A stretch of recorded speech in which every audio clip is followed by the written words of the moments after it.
அனைவருக்கும் மீண்டும் எனது அன்பான வணக்கத்தை தெரிவித்துக் கொள்கிறேன். நாளும் ஒரு அதிகாரம் என்ற தலைப்பில் தமிழ்நாடு கலை இலக்கிய பெருமன்றம் நடத்தும் இணையவழி நிகழ்ச்சிக்கு இன்று இணைந்திருக்கும் நமது மதிப்பிற்குரிய அத்துணை ஆளுமைகளையும் வருக வருக என அன்புடன் இருகரம் கூப்பி வரவேற்கிறேன். இன்றைய தலைப்பு சிட்டுக்குருவி முத்தம் கொடுத்து சேர்ந்திட கண்டேனே, செவ்வானம் கடலினிலே கலந்திட கண்டேனே, மொட்டு விரித்த மலரினிலே வண்டு மூழ்கிட கண்டேனே, மூங்கிலே காற்று வந்து மோதிட கண்டேனே. இது அன்றாடம் நிகழக்கூடிய ஒரு இயற்கை நிகழ்வு. இந்த நிகழ்வினை தலைவனை பிரிந்து இருக்கின்ற தலைவி பார்க்கும்போது அவளது உடலிலும் உள்ளத்திலும் என்ன மாற்றம் நிகழ்கிறது என்பது பற்றிய கேள்விக்கு விடையாக வந்திருப்பதுதான் இன்றைய அதிகாரமான அவர் வயின் விதும்பல். இந்த அதிகாரத்தினை முற்றுதல் செய்வதற்கு நம்மோடு இணைந்திருப்பவர் ஷோ மோனிஷ் ராம். முற்றோதல் செய்ய மோனிஷ் ராம் அவர்களை அன்புடன் அழைக்கிறேன். நீங்கள் உங்களை பற்றிய ஒரு அறிமுக செய்து கொண்டு முற்றோதல் செய்யுமாறு அழைக்கிறேன்.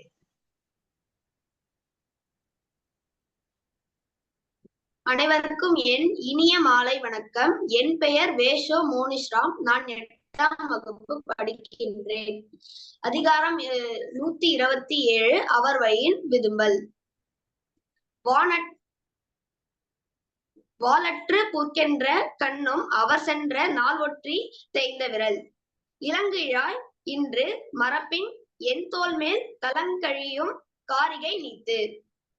உரணிசை உள்ளம் துணையாக சென்றார் வரணசை இன்னும் உளேன். கூடிய காமம் பிரிந்தார் வரவுள்ளி கோடு கொடு ஏறும் என் நெஞ்சு. காண்க மண் கொண்கனை கண்ணார கண்ட பின் நீங்கும் என் மென்தோல் பசப்பு. வருகமன் கொண்கண் ஒரு நாள் பருகுவன் பைதல் நோய் எல்லாம் கெட. புலப்பெண் கொல் புல்லுவேன் கொல்லோ கலப்பெண் கொல் கண் அன்ன கேளிர் வரேன். வினை கலந்து வென்று ஈக வேந்தன் மனை கலந்து மாலை ஏற்கம் விருந்து. ஒரு நாள் 7 நாள் போல் செல்லும் சென்றார் வருநாள்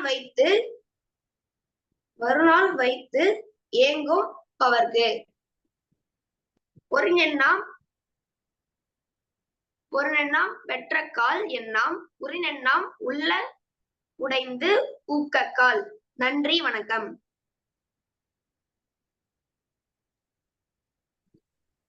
மிக அருமையாக முற்றோதல் செய்தீர்கள். நல்ல குரல் வளம், அருமையான குரல் வளம், அத்தோட நல்ல உச்சரிப்பு. உங்கள் இந்த உச்சரிப்புக்கு அருமையாக முற்றோதல் செய்தமைக்கும் தமிழ்நாடு கலை இலக்கிய மன்றம் உங்களை வாழ்த்துகிறது, பாராட்டுகிறது. இந்த வாழ்த்துதலையும் பாராட்டுதலையும் உங்கள் ஆசிரியர்களுக்கு சமர்ப்பிக்குமாறு அன்புடன் கேட்டுக்கொள்கிறேன். நன்றி மேம். அடுத்து இன்றைய உரைப்பொழிவாளராக நம் அரங்கத்திற்கு வந்திருப்பவர் முனைவர் ப. விநாயகம் அவர்கள். ஐயா, உங்களை பற்றிய அறிமுகம் செய்து கொண்டு உரைப்பொழிவை தொடங்குமாறு அன்புடன் அழைக்கிறேன். வணக்கம் மேம். கேக்குதுங்களா? தெரியுதுங்களா? கேக்குதுங்க. நன்றி நன்றி மேம். அனைவருக்கும் வணக்கம். இந்த இனிய மாலை பொழுதிலே அனைவரிடம் நான் உரையாற்றுவதை கண்டு பெருமகிழ்ச்சி அடைகிறேன். என் பெயர் முனைவர் ப. விநாயகம். வேலூர் உள்ள ஊரிசு கல்லூரியில் என்னுடைய இளங்கலையும், சென்னையில் உள்ள பச்சையப்பன் கல்லூரியில் என்னுடைய முதுகலையும், உலகத்தமிழ் ஆராய்ச்சி நிறுவனத்தில் என்னுடைய இளமுனைவர் பட்டத்தையும், ஆய்வியல் அறிஞர் என்று சொல்லக்கூடிய இளமுனைவர் பட்டத்தையும், புதுவை பல்கலைக்கழகத்தில் முனைவர் பட்டத்தை மேற்கொண்டிருக்கிறேன். 14 ஆண்டுகள் பணி அனுபவம். மேடைகளிலே பேசுகிற வாய்ப்பு கிடைக்கிற போதெல்லாம் அதை பயன்படுத்திக் கொள்வேன். மூன்று நூல்களை எழுதியுள்ளேன். 18க்கும் மேற்பட்ட கட்டுரைகளை சமர்ப்பித்திருக்கிறேன். இது அல்லாமல் சமூக ஆர்வலராக தன்னை பொது வெளியிலே இணைத்துக் கொண்டு பணியாற்றுவதிலே பெருமகிழ்ச்சியும் அடைந்து கொண்டிருக்கிறேன். மகிழ்ச்சி. எனக்கு இந்த வாய்ப்பினை என்னுடைய தோழியின் மூலமாக கிடைத்தது. அதற்காக நான் அவர்களுக்கு நன்றியும் சொல்லிக்கொள்ள கடமைப்பட்டிருக்கிறேன். திருக்குறளை இன்றைய தலைமுறைக்கு நாம் எடுத்து செல்ல வேண்டிய அவசியம். என்னடா ஆச்சு?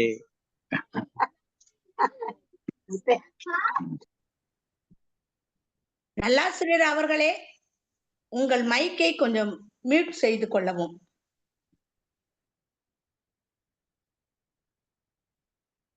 ஐயா பேசலாமா? நீங்கள் பேசுங்கள் ஐயா, பேசுங்கள்.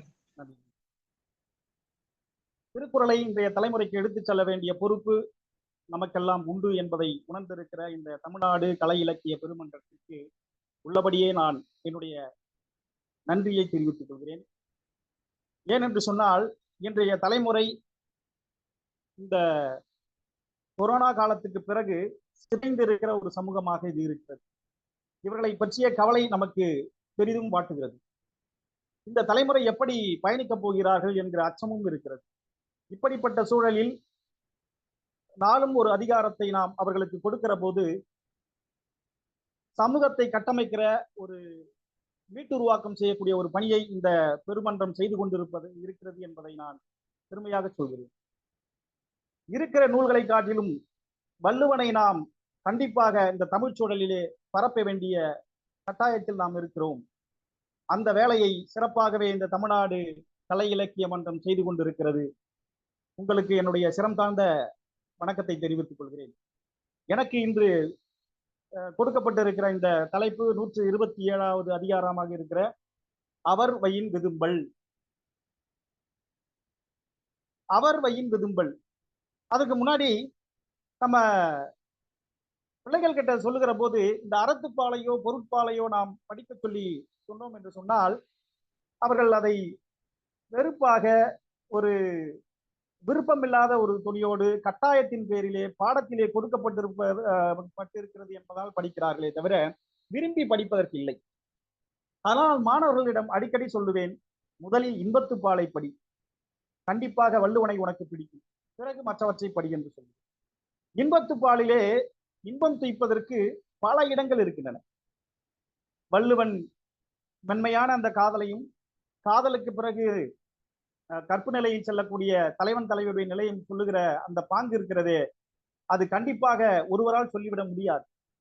வள்ளுவன் தன்னுடைய அனுபவத்தை, தான் பெற்ற அறிவை, தான் படித்த நூல்களின் மூலமாக இப்படி ஒரு அற்புதமான ஒரு இலக்கியத்தை படைத்திருக்கிறான். அதுவும் இன்பத்துப்பால் சிறந்த ஒரு இலக்கிய நயம் பொருந்திய அற்புதமான ஒரு ரசம். அந்த கற்பியல் கலவியல் என்று எடுத்துக்கொள்கிற போது கற்பியல் மிக அவசியமான ஒன்றாக இருக்கிறது. கற்பியல்ல பிரிவுகள் இருக்கு. இந்த பரத்தை பிரிவு, ஓதர் பிரிவு, காவல் பிரிவு, தூது பிரிவு, துணைவயிர் பிரிவு, பொருள்வயிர் பிரிவு என்று பிரிவுகள் சொல்லப்பட்டிருக்கின்ற இலக்கண நூல்கள். இந்த பிரிந்திருக்கின்ற தலைவனும் தலைவியும் வேட்கை மிகுதியாக இருக்கு. பிரிந்த போதுதான் நாம் பிரிந்தவர்களை பற்றிய உணர்வுகள் நமக்குள் அதிகமாக வரும். சினிமாவில் கூட இருக்கும், பிரிவு என்பதே உறவுக்காகத்தான் கண்ணா அப்படின்னு ஒரு வரி. பிரிந்த பிறகுதான் நமக்கானவர்களை, நம்முடைய துணையினுடைய மேன்மையை, அவர்கள் பற்றிய அவசியத்தை உணர்ந்து கொள்வதற்கு ஒரு வாய்ப்பு இருக்கு. ஆக இங்க தலைவனும் தலைவியும் பிரிந்திருக்கிறார்கள், பெரு வேட்கையோடு இருக்கிறார்கள். இருவரும் பார்த்துக் கொள்வதிலே விரைவு இருக்கிறது. அந்த விரைவைத்தான் விதும்பல்னு சொல்றார். அவர் வயின் விதும்பல் அப்படின்ற போது அவர் என்பது இருபாலரையும் குறிக்கிற ஒரு சொல்லாக பயன்படுத்தப்பட்டிருக்கிறது. பன்மை தன்மை இருபாலரையும் குறிப்பதாக இருக்கிறது. ஆண் பெண்ணை நினைப்பதும் பெண் ஆணை நினைப்பதும் ஆக இந்த அவர் வயின் விதும்பல் என்கிற இந்த அதிகாரத்தை அமைத்திருக்கிறார் வள்ளுவர். இந்த முதல்ல இந்த தலைவன் ஆயிடை கண்ணும் சேயிடை கண்ணும் பிரிந்து சென்றிருக்கிறான்.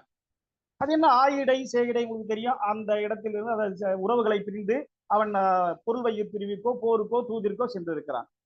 அப்படி பிரிந்திருக்கிற போது தலைவியின் நிலை எத்தகையதாக இருக்கும். சங்க இலக்கியத்துல ஒரு பாட்டு, குறுந்தொகைன்னு நினைக்கிறேன், குறுந்தொகையா நச்சினியன் சரியான நினைவில்லை. அந்த பாட்டுல தலைவன் பொருள் வழி பிரிவான். அப்படி பிரிகிற போது தலைவி வருந்துவாள். வருந்துகிற தலைவியை தலைவன் தேற்றுகிறான். இந்த பாருமா, நான் ஏன் பொருள் தேட போறேன்? நம் இல்லத்தை தேடி வரக்கூடியவர்களுக்கு விருந்தோம்பலை செய்ய வேண்டும். இன்னொன்று, நம்மிடம் பொருள் இல்லை என்று யாரிடமும் கையேந்தி விடக்கூடாது. இந்த 2 விஷயத்துக்காக தான் நான் பொருள் தேட போறேன்னு தன்னுடைய மனைவிக்கு தன்னுடைய பொருள் அவசியத்தை அழகாக உட்கார்ந்து உணர்த்தி விடுகிறான். இந்த வீடுகள்ல இப்படி 2 பேரும் உட்கார்ந்து பேசிட்டா எந்த பிரச்சனையுமே இருக்காது. இருவரும் ஒருவருக்கொருவர் மனம் விட்டு பேசி என்ன சூழலுக்கான நிலை இங்கு நடந்து கொண்டிருப்பதை உணர்த்த வேண்டிய கடமை இருக்கிறது இருபாலருக்கு. அப்படி அவன் திகழ்த்தி விட்டு பொருள் வைப்பிருக்கிறான். அந்த தலைவியும் அதை ஏற்றுக்கொள்கிறாள். ஏற்க முடியாமல் ஏற்றுக்கொள்கிறார். அப்ப அப்படிதான் அந்த முதல் குறள்ல அவர் சொல்றார் வள்ளுவர், வாளற்று புற்கென்ற கண்ணும் அவர் சென்ற நாளொன்றி தேய்ந்த விரல் அப்படின்றார். அவளுடைய கண்கள் அவன் சென்ற வழியை பார்த்து கொண்டே இருக்கின்றது. இந்த கண்கள் ரொம்ப முக்கியமானது. இந்த காதலுக்கு வழிபடுறது கண்கள் தான். சும்மா நம்ம பேருக்கெல்லாம் சொல்லிக்கலாம் மனசு அப்படின்னு. முதல் அந்த பார்வை தான் முக்கியமா இருக்கு. வள்ளுவனே சொல்லியிருப்பார், கண்ணோடு கண்ணினை நோக்கோக்கின் அப்படின்னுவார். கண்கள் ரொம்ப முக்கியம். அதுவும் பெண்களுக்கு ரொம்ப. கம்பர் கூட சொல்லியிருப்பார், பெண்களுக்கு 3 சிறுத்தும் 3 பெருத்தும் இருந்தால் அழகுன்னு சொல்லுவார். கம்பராமாயண உரையில வைமுக சொல்லியிருப்பார். அது என்ன சார் அப்படின்னா, இந்த நெற்றி, இந்த கழுத்து, இடை, இந்த 3ம் குறுகி இருந்தால் அழகுன்னு சொல்றார். 3 பெருத்து அப்படின்னு சொல்றது அந்த அகன்று இருக்கிற கண்கள், இளமையான மார்பகங்கள், இடுப்புக்கு பின்னாடி பக்கம் இருக்கிற பகுதி. இப்ப கண் ரொம்ப முக்கியமானதா இருக்கு. கண் தான் ரொம்ப முக்கியம். நீங்க மாணிக்க வாசகர் கூட பாடியிருப்பார், ஆதியும் அந்தமும் இல்லா அருட்பெருஞ்சோதியை யான் பாட கேட்டேயும் வாழ்த்தரங்கன் மாதே வளர்தியோ வன்செவிதான் இன்செவியோன்னு சொல்லியிருப்பார். அப்ப பெண்ணுடைய கண்கள் ஒளி பொருந்திய கண்கள்னு சொல்ற, மிகுந்த அதுக்கு பவர் இருக்கு. அப்படிப்பட்ட அவளுடைய ஒளி பெற்றிருக்கக்கூடிய கண்கள் இன்று ஒளி இழந்து போயின. ஏன்னா தலைவன் வருவான்னு பார்த்துக்கிட்டே இருக்கா. நாம கூட ஏதோ ஒரு எதிர்பார்ப்புல எங்கேயோ நம்ம ஒருத்தருக்காக வெயிட் பண்ணிட்டு இருக்கோம்னா பாக்குறவங்க எல்லாம் அந்த முகமாவே தெரியும். உற்று பார்த்துக்கிட்டு இருப்போம், இயல்பா இமைக்க மாட்டோம், அப்படியே கூர்ந்து கவனிச்சுக்கிட்டே இருப்போம். அப்படி பார்க்கிற போது கண்ணுடைய ஒளி மங்கி போகிறது. கண்ணுக்குன்னு ஒரு அளவு தானே பவர், ஒரு டைமிங் இருக்குல்ல. அப்ப இவ கூர்ந்து பார்த்துக்கிட்டே இருக்கா, வந்துருவானா தலைவன் சொல்லி பார்த்துக்கிட்டே இருக்கா. அவளுடைய கண்கள் எல்லாம் ஒளி இழந்து போயிருக்கிறான். விரல்கள் தேய்ந்து போச்சுங்க. ஏன் தேய்ஞ்சு போச்சு? அவன் வருவான் என்று அவர் சுவற்றிலே இட்டு வைத்திருந்த கோடுகளை எண்ணி எண்ணி பார்க்கிறார். கச்சினையில் இருக்கு. அந்த காலத்துல தலைவன் பிரிந்து போயினால் கவத்துல கோடு போட்டு வச்சு அந்த கோடை எண்ணிக்கிட்டே இருக்கு.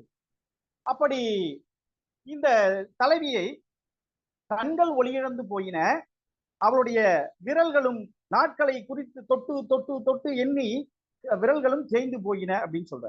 அப்ப எவ்வளவு விருப்பம் இருந்தால் தனக்குரியவனை பார்க்கிற அந்த வேட்கையின் மிகுதியால் கண்கள் ஒளியிழந்து போகிற அளவிற்கு அவள் உற்று பார்த்து கொண்டே இருக்கிறாள். பெரிய விருப்பம் இருக்கு, எப்படா நம்ம தலைவனை பார்ப்பன்ற அந்த பெரு விருப்பத்தின் காரணமாக அவள் உற்று நோக்கி கொண்டிருக்கிறாள். அவள் சுவற்றிலே இருக்க கோடுகளை எண்ணிக்கொண்டிருக்கிறாள். 2வது பாடல் சொல்றார், இளங்கிழா இன்று மரப்பின் என் தோல் மேல் கலங்கழியும் காரிகை நீத்து அப்படின்றார். தன்னுடைய தோழி கிட்ட பேசுறா அவ. தோழியே, நான் அவனை பிரிந்து வருந்தி கொண்டிருக்கிறேன். அவனை மறந்துட்டா என்னுடைய அழகு என்பது இல்லாமல் போய்விடும். என்னுடைய தோள்கள் இருக்க அணிகலன்கள்லாம் கலந்து உடம்புல இருக்க ஆடையெல்லாம் கலந்து போயிடும். என்னுடைய அணிகலன் எல்லாம் என்னை விட்டு நீங்கி விடும் அப்படின்னு.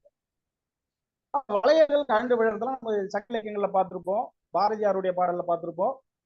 காதலி எத்தகைய நிலையை அடைவாள்? மெலிஞ்சு போயிடுவா, அவளுடைய விரல் ஆடைகள்லாம் நெகிழ்ந்து போயிடும், அவளுடைய அணிகலன்கள்லாம் கலந்து போயிடும்ன்றத சொல்றேன். அப்ப நாயகனுடைய மனோநிலையை இங்கு காண முடிகிறது. மறந்தால் அழகு இழக்க நேரிடும் அப்படின்னு சொல்றார். மரப்பின் என்பதும் கலங்கழியும் என்பதும் காரிகை என்பதும் இங்கு உற்று நோக்க வேண்டியது.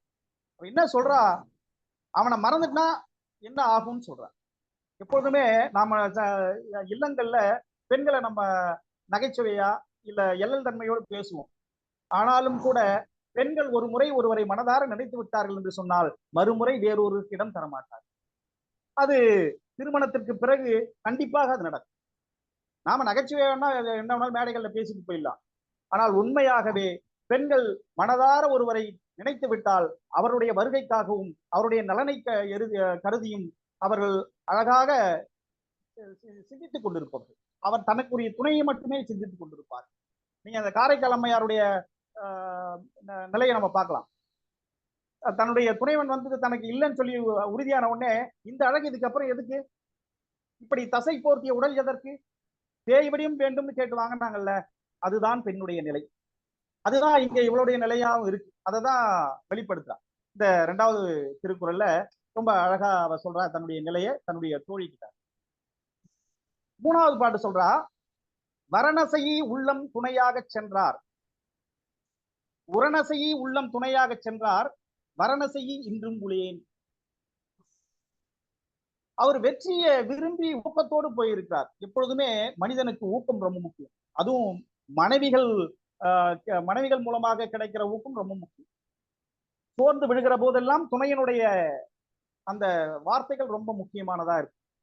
அப்ப இங்க அவர் சொல்றா, அவர் வெற்றியை விரும்பி வலிமையை, மனதினுடைய வலிமை, மன ஊக்கத்தை நம்பி அவர் போயிருக்கார்.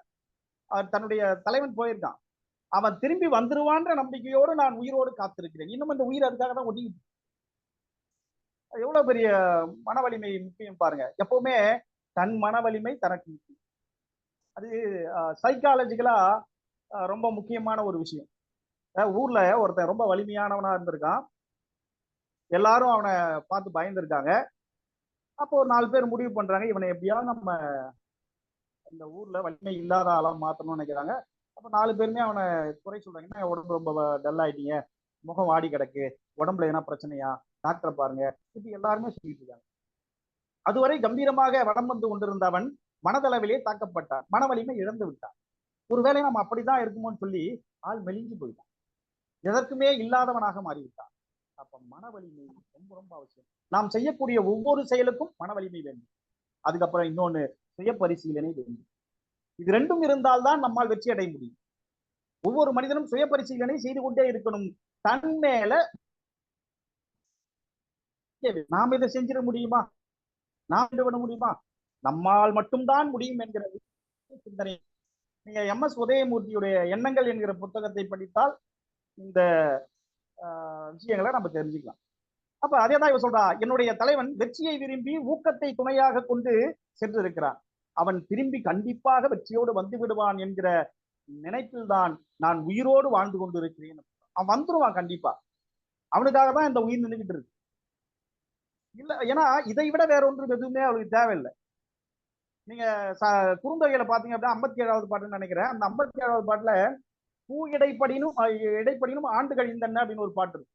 அன்பில் பறவை பயணிக்கிற போது நீரிலே ஒரு பூ இடையிலே வருகிற போது 2 பிரிஞ்சுன்னா பல ஆண்டுகள் கழிந்ததை போல வருந்தும் உயிர் இறந்துடுன்றாங்க. அப்ப எச்சரிக்கப்பட்டிருக்கிற ஒரு தலைவி சொல்றா, என்னுடைய தலைவனை நான் பிரிந்து நான் எச்சரிக்கப்பட்டிருக்கிறேன். உடல் 2ஆக இருக்கிறது, ஆனால் உயிர் ஒன்றாகத்தான் இருக்கிறது. அவனுக்காக தான் அந்த உயிர் காத்துக்கிட்டு இருக்கு. அப்ப இந்த பாடல்ல தலைவன் வந்து விடுவான் என்கிற நம்பிக்கையோடு தலைவி தன்னுடைய உயிரை சுமந்து கொண்டிருப்பதை வெளிப்படுத்துகிறார். 4வது பாட்டு சொல்றா, கூடிய காமம் பிரிந்தார் வர உள்ளி கோடு கோடேறும் என் நெஞ்சு அப்படின்றார். அவரு பெரிய விருப்பம் உடையவர் என் மேல, இருந்தாலும் நீங்கி சென்றிருக்கிறார். காலத்தின் கட்டாயத்தினால அவர் நீங்கி போயிருக்கிறார். அவர் வர்றதை நினைச்சு என் மனசு ரொம்ப எதிர்பார்த்துக்கிட்டு இருக்கு, மகிழ்ச்சியில கிளச்சிக்கிட்டு இருக்கு. மகிழ்ச்சியில மரக்கிளை போல பரப்பி அதன் மேல் நின்று கொண்டிருக்கிறது என்னுடைய மனம் அப்படின்றார். அப்ப அந்த அந்த உணர்வை வெளிப்படுத்த முடியாது. அதனால்தான் நம்ம தொல்காப்பியர் அகம்னு சொல்றாங்க. இந்த உரையாசிரியர்கள் அழகா விளக்கம் கொடுத்திருப்பாங்க. தான் நுகர்ந்த இன்பத்தை இன்னதென்று எடுத்து சொல்ல முடியாது, அதுதான் உண்மை. தான் தன்னுடைய துணையோடு பெற்ற மகிழ்ச்சியை, பெறப்போகிற மகிழ்ச்சியை நினைத்து நினைத்து இயங்கக்கூடிய ஒரு மனம் இருக்கிறதே, அது உண்மையான மனம். அதை வெளியிலே சொல்லிவிட முடியாது, ஆனால் நினைத்து மகிழ மட்டும். அதனால்தான் அகம்னு சொல்லியிருக்காங்க. இதையும் சில பேரு வெளியே போய் சொல்லுவான், என்னுடைய காதலிக்கு நான் மொத்தத்தை படிச்சுட்டேன், என்னுடைய காதலியை கையை பிடிச்சிட்டேன் அப்படின்னு சொல்றான்னா அவன் மனித பிறவியே இல்லைன்னு. தான் நுகர்ந்த இன்பத்தை தான் மட்டும்தான் அனுபவிக்க முடியுமே தவிர நினைத்து நினைத்து வேறொருவால் நினைக்க முடியாது. அதனால்தான் தொல்காப்பியர் அகம்னு சொல்றாரு. உரையாசிரியர் அதுக்கு பல வகையான விளக்கங்களை கொடுத்திருக்கிறார்கள்.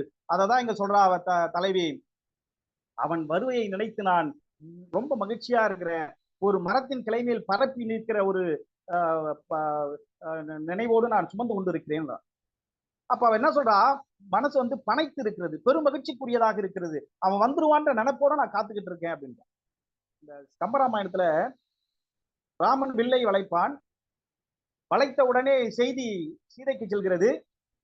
அதை கேட்ட உடனே சீதையினுடைய இடுப்பிலே இருந்த மேகலை அருந்து முத்துக்கள் சிதைந்து போவதாக சொல்கிறார்.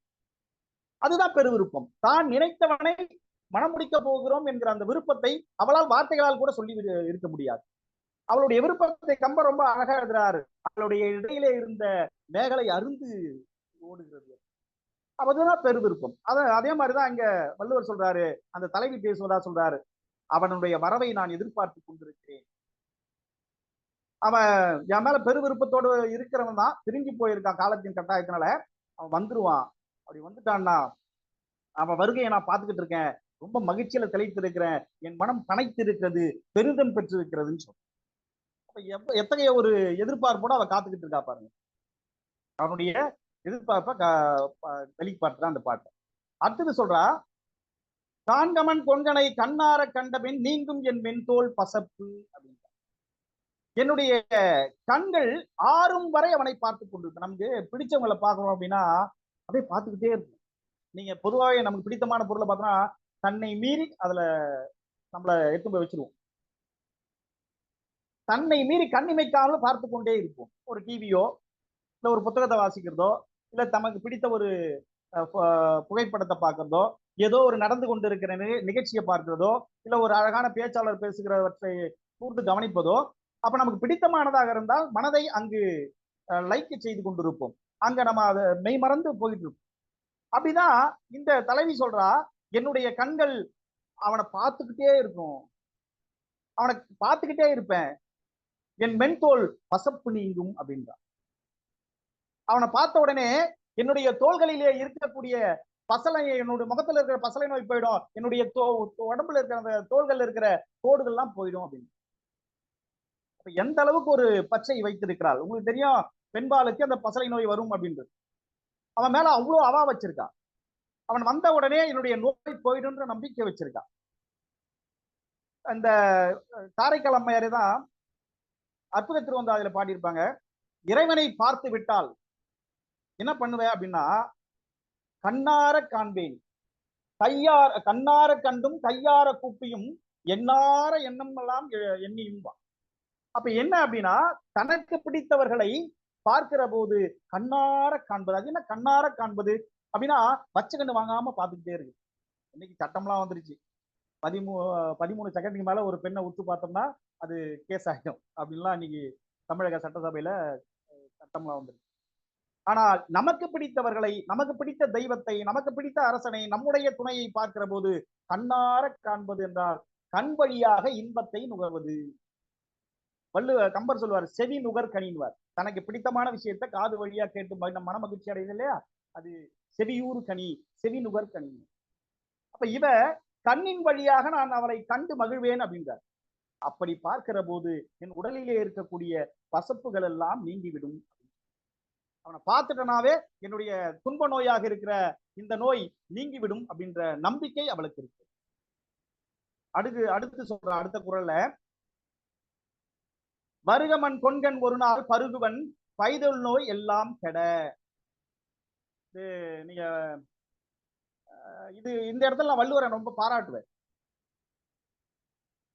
என்ன அப்படின்னா, நான் ஒரு ஆண் சொன்னா தப்பு இல்லை, இன்றைய சமுதாயத்துல ஒரு பெண் சொன்னா தப்பா இருக்கும். நான் ஒரு இன்பத்தை நுகர போகிறேன் அப்படின்ற ஒரு தொனி இருக்குல்ல, அது ஒரு பெரிய விஷயம் தான். அவளுடைய பெரு விருப்பத்தை காட்டுறார், அந்த காமத்தை உணர்த்துறார்.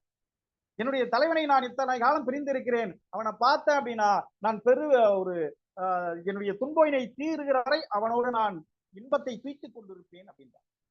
என் காதலன் வந்து விட்டான் என்று சொன்னால், அவன் வந்த பிறகு என்னுடைய துன்ப நோய் தீரும் வரை நான் அவனோடு இன்பம் துய்த்துக் கொண்டிருப்பேன் அப்படின்னு.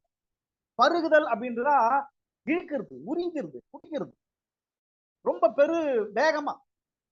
அப்ப அவளுடைய ஆசை அவ்வளவு இருக்கு, அவளுக்கு அவ்வளவு இருக்கு, தன்னுடைய காதல் தலைவனோடு நாம் இணைந்திருக்க வேண்டும்ன்ற அந்த ஆசை அவ்வளவு இருக்கு. நீங்க கம்பராமாயணத்துல பாத்தீங்கன்னா ராமனும் சீதையும் பார்த்து கொண்டிருக்கிற போது கம்பர் எழுதியிருப்பார், பருகிய நோக்கெனும் பாசத்தால் பிரித்து வரிசிலை அண்ணலும் வாட்கட் நங்கையும் இருவரும் மாறி புக்கு இதயம் எய்தினார் சொல்லுவார். அப்ப இந்த கண்கள் வழியாக பருகுதல், இவ இன்பத்தை பருகுதல்னு சொல்றா, அவ கண் வழியாக பருகினார்கள் சொல்றாங்க. அப்ப பருகுதல் என்பது பெரு விருப்பத்தோடு உறிந்து எடுப்பது.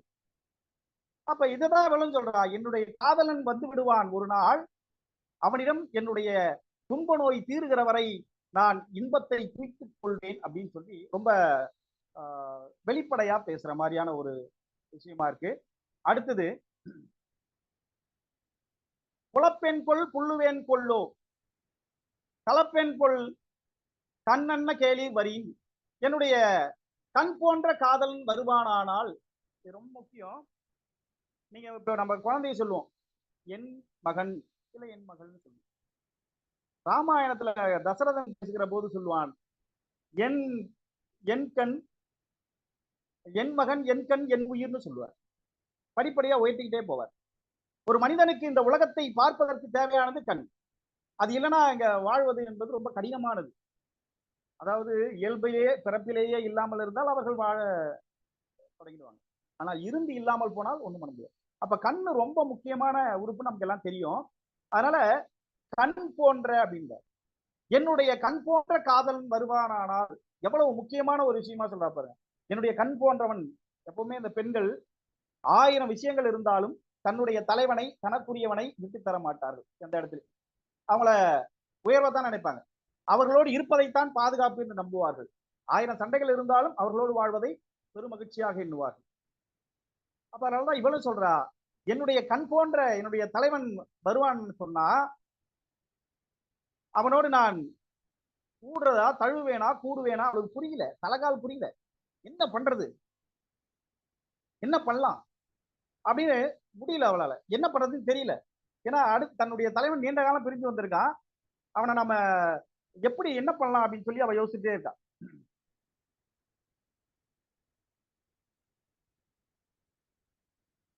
அடுத்த குறள், வினை கலந்து வென்றீக வேந்தன் மனை கலந்து மாலை அயர்கம் விருந்து. அரசன் ஒரு போருக்கு போயிருக்கான், அவனை வெற்றி பெறணும்னு நினைக்கிறான் ஒரு தலைவன். ஏன்னா அப்படி அந்த செயல் வெற்றி அடைந்து விட்டால் மாலை சென்று தன்னுடைய மனைவியோடு மகிழ்ந்திருக்கலாம், விருந்துன்னு சொல்றார்.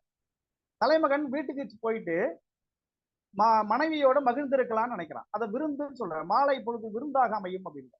அப்ப இங்க தலைவன் நினைக்கிறான் தலைவியை. அப்ப இவ்வளவு நேரம் தலைவி நினைச்சுக்கிட்டு இருந்தா, இங்க வள்ளுவர் 8வது குறள்ல சொல்றாரு, நம்ம வந்திருக்கிற அந்த வினை, நம்முடைய அரசன் வெற்றி பெற்றுட்டான் அப்படின்னா, அது ஒவ்வொரு உரையாசிரியர்கள் ஒரு மாதிரி பேசுறாங்க.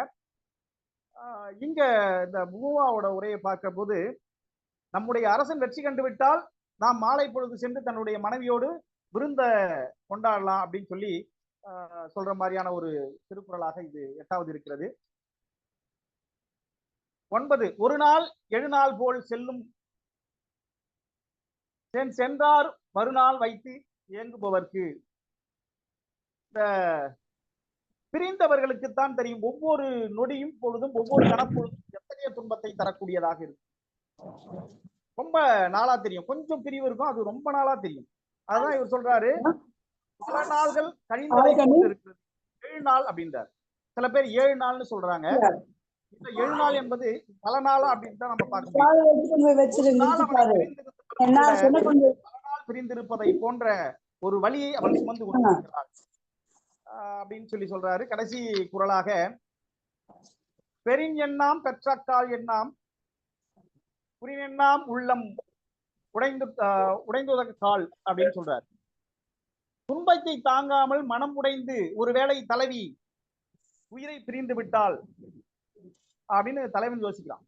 நம்மளோட பிரிவை தாங்க முடியாம தலைவி உள்ளம் உடைஞ்சு போய் அவளால உயிரை மாற்றிக்கிட்டா, என்ன பண்றது, நான் என்ன பண்ண முடியும் அதுக்கப்புறம் நான் என்ன பண்ணுறேன், பெரின் எண் பெற்ற கால் எண் அப்படின்றார், உரின் எண் அப்படின்றார்.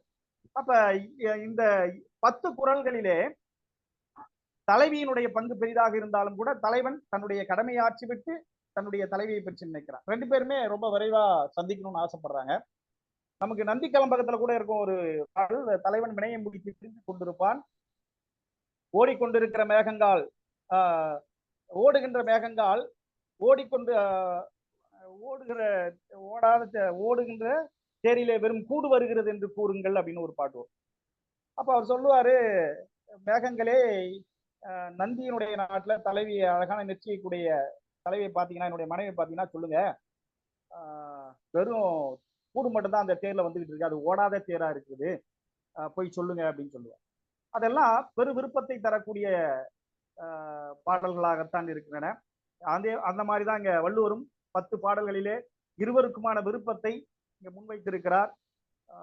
இப்படி ஒரு நல்ல வாய்ப்பை தந்திருக்கிற இந்த தமிழ்நாடு கலை இலக்கிய பெருமன்றத்திற்கு என்னுடைய நன்றி.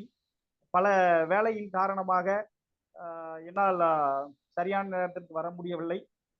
குறுகிய ஒரு உரையாகவே இது அமைந்திருக்கிறது என்கிற கருத்தை சொல்லி இடம் அமர்கிறேன். நன்றி. நன்றி நன்றி ஐயா. உங்களை பற்றிய அறிமுகம் மிக அழகாக இருந்தது. மிகப்பெரிய ஆளுமை என்பதை உங்கள் படிப்பு, நீங்கள் எழுதிய கட்டுரைகள், சமூக ஆர்வலர் அப்படின்றதுல இருந்து நாங்க புரிந்து கொண்டோம். அடுத்து இந்த பெருமன்றத்தை பெருமைப்படுத்தினீர்கள். இந்த திருக்குறளை நாளும் ஒரு அதிகாரம் என்ற நிகழ்ச்சியின் மூலம் சேவை செய்யத பாராட்டு ரொம்ப மகிழ்ச்சியை கொடுத்தது. அடுத்து நீங்க உரைப்பொழிவாக கொடுத்த இந்த 10 குறளுக்கும் முகத்துல எந்த ஒரு சலனமும் இல்லாம ரொம்ப அழகா கருத்துக்களை சொன்னீங்க. அந்த கருத்துக்களை சொல்லும் போது பிரிவுலதான் துணையோட அவசியம் தெரியும் அப்படின்ற ஒரு அழகான கருத்தையும் நீங்க சொன்னீங்க. சங்க இலக்கியம், கம்பராமாயணம் இதையெல்லாம் ஒப்பிட்டு கூறியது உங்கள் உரைப்பொழிவுக்கு மேலும் அழகூட்டுவதாக இருந்தது. விட்டு பேசினா இருக்காது அப்படின்ற ஒரு வாழ்வியல் கருத்தை கூறியதும் சிறப்பாக இருந்தது. எல்லாரையும் போல் பெண்களோட கண்களை பற்றி அழகாக கூறி பெண்களை பெருமைப்படுத்தினீர்கள். அதுவும் இல்லாம பெண்மையையும் பெருமைப்படுத்தினீர்கள். அடுத்து அந்த 6வது 7வது குறள் மிக அழகா நாசுக்கா அந்த 2 குறளைக்கும் நீங்க உரைப்பொழிவு கொடுத்தது ரொம்பவே நல்லா இருந்துச்சு. எங்களுக்கும் கேட்கறதுக்கு ரொம்ப நல்லா இருந்துச்சு. மொத்தத்துல உங்கள் உரைப்பொழிவு எல்லோரையும் கவர்வதாகவும் சரியான விளக்கத்தை கொடுத்து சங்க இலக்கியம் இதெல்லாம் மேற்கோள் காட்டி சொன்னதும் இங்க எல்லாருக்கும் ரொம்ப பிடிச்சது.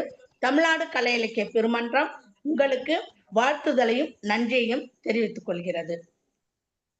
அடுத்து இது முற்றோதல்,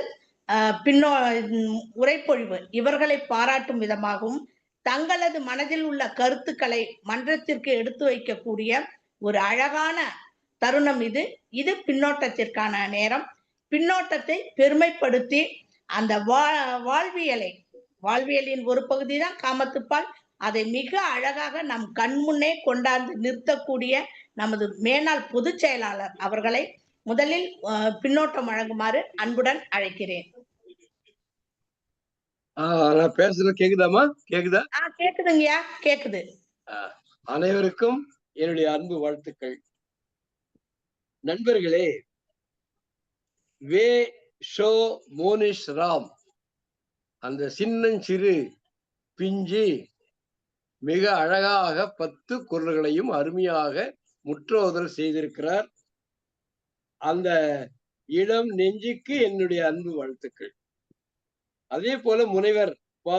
விநாயகம் அவர்கள் நாம பின்னோட்டத்துக்கே வேலை இல்லாம பண்ணிவிட்டார். அவரே முன்னோட்டம் பின்னோட்டம் எல்லா ஓட்டத்தையும் ரொம்ப அழகா 10 குறள்களையும் மிக விரிவாக அழகாக சொல்லியிருக்கிறார். அவருடைய உரை எல்லோரும் கண்டு கேட்டு ரசிக்க தகுந்த இனிமையான உரை.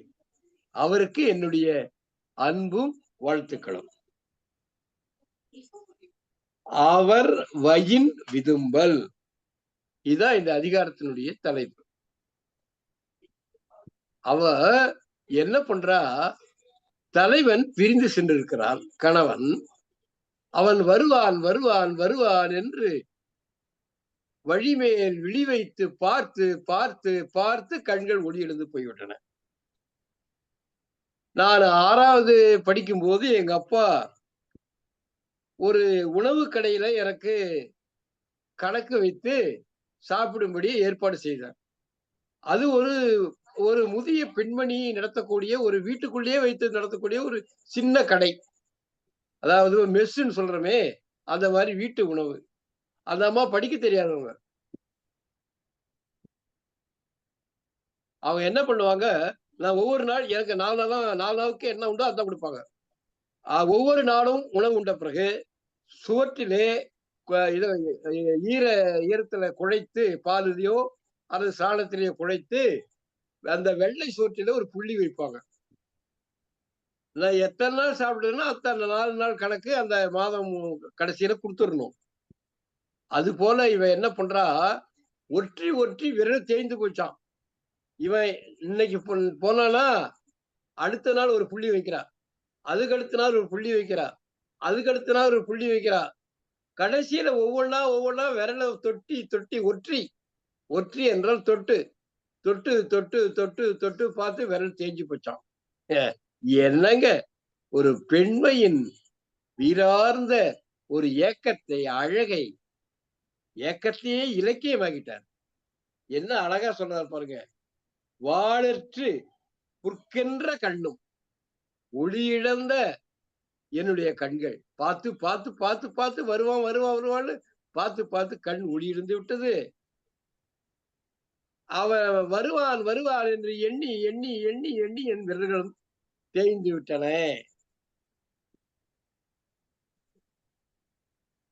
மறக்கலாகாத வரை நான் மறந்த மறுகணமே ஐயா இன்று அவர் போனாருங்க. நான் மறக்க முடியுமா அவரை? மறந்தேன்னு வச்சுக்கோ, அவ்வளவுதான். என்னுடைய தோல் அழகெல்லாம் கெட்டு போயிடும். என்னுடைய உடல் மெலிந்ததுனால என் உடலில் அணிந்திருக்கக்கூடிய, கையில் அணிந்திருக்கக்கூடிய வளையல்கள் எல்லாம் கழன்று விழுந்து விடும். எல்லா புலவர்களும் சொல்றதுதான். ஆனா வள்ளுவர் சொல்றதுதான் சிறப்பு.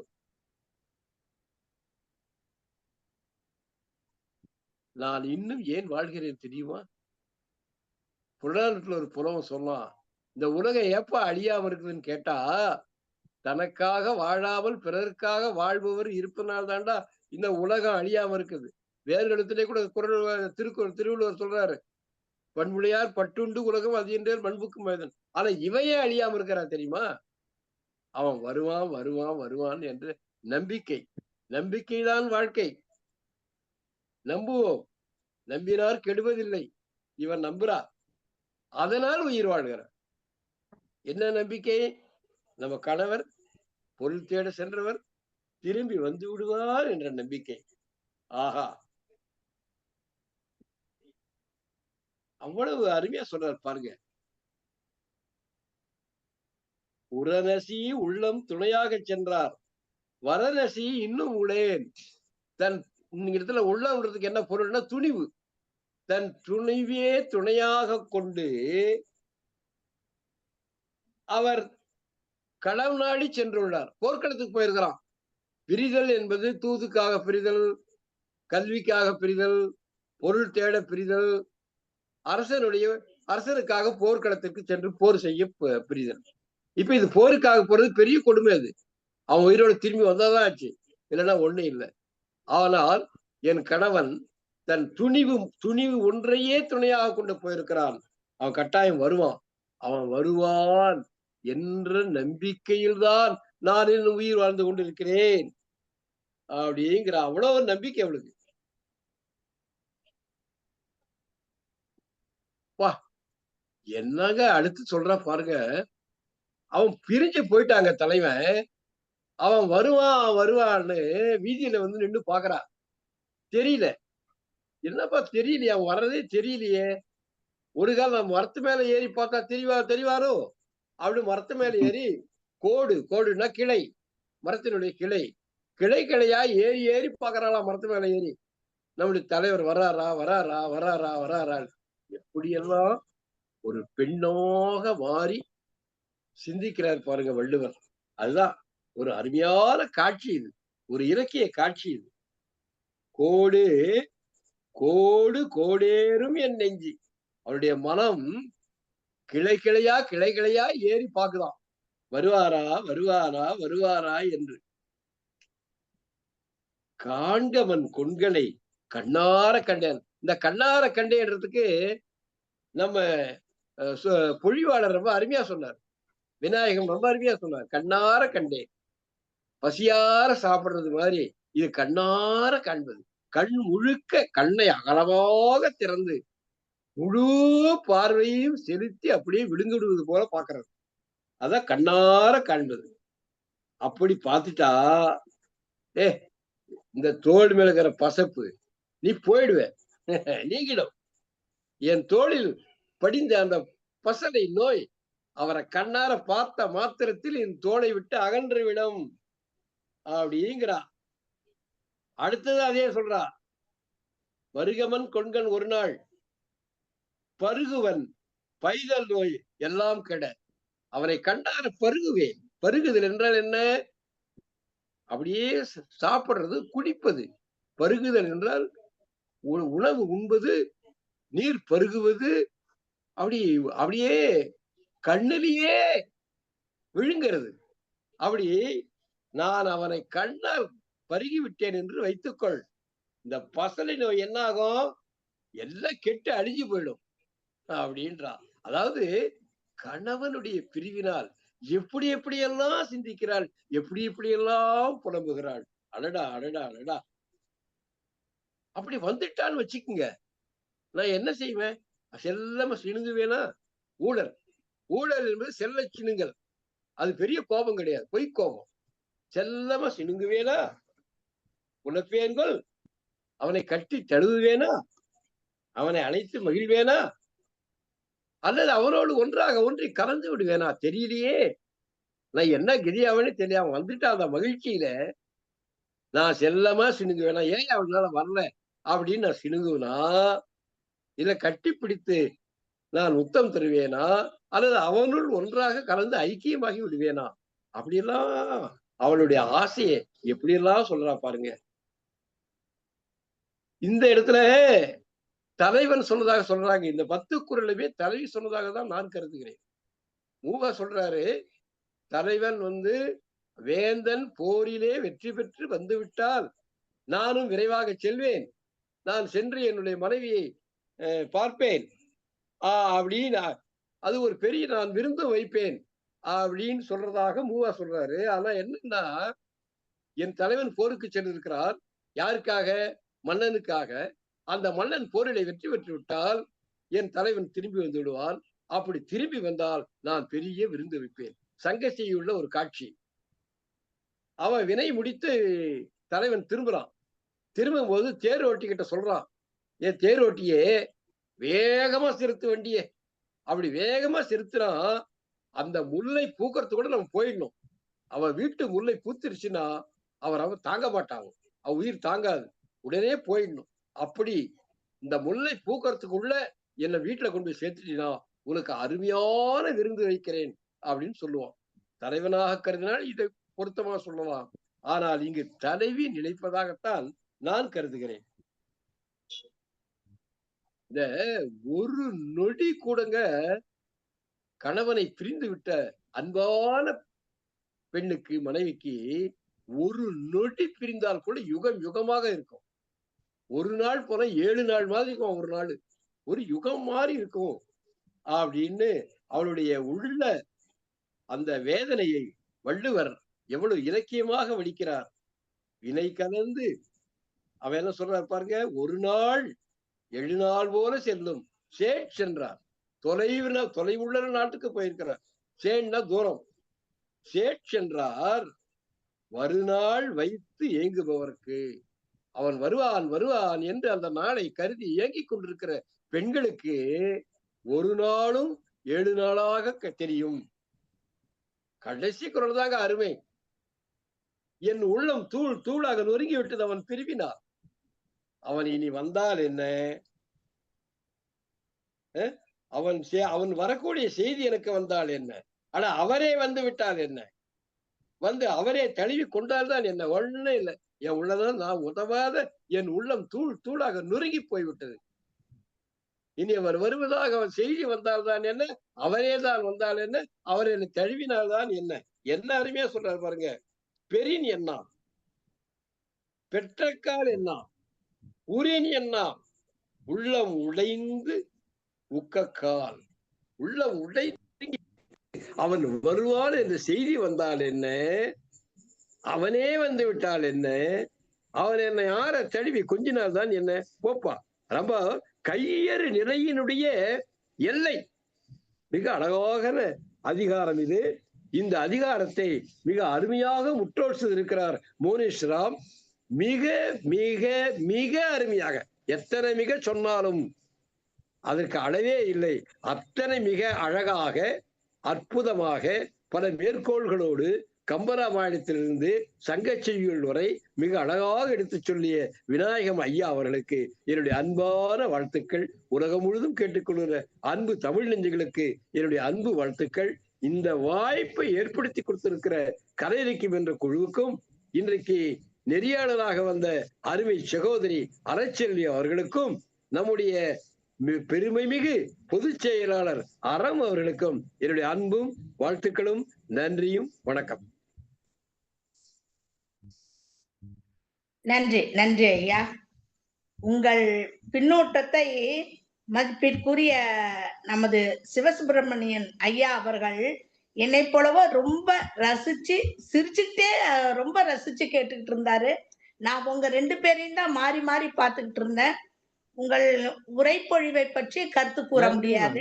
ஏன்னா நாளுக்கு நாள் உரைப்பொழிவு மெருகேறி கொண்டே இருக்கிறது. அந்த கதாபாத்திரத்தை கண் முன்னே நிறுத்தி விடுகிறீர்கள். அந்த வசனம்லாம் ரொம்ப அருமையா முகத்துலயும் காட்டிடுறீங்க, அருமையாவும் சொல்றீங்க. ரொம்ப நல்லா இருந்தது உங்க உரைப்பொழிவு.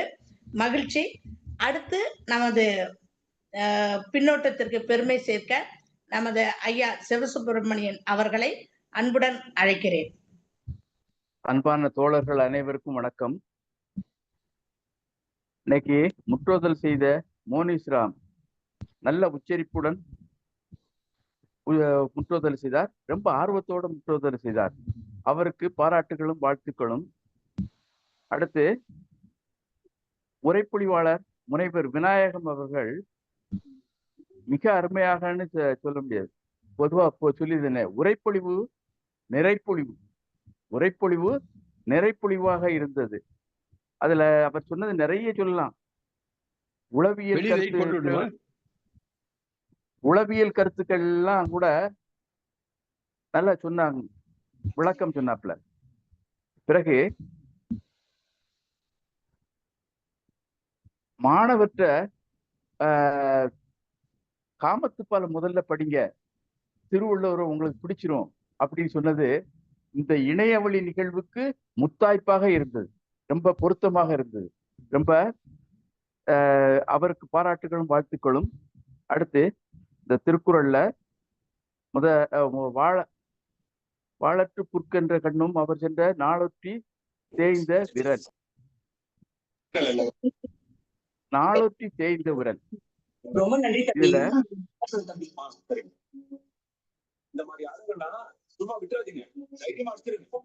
ஏதோ இடையில யாரோ பேசுறாங்க.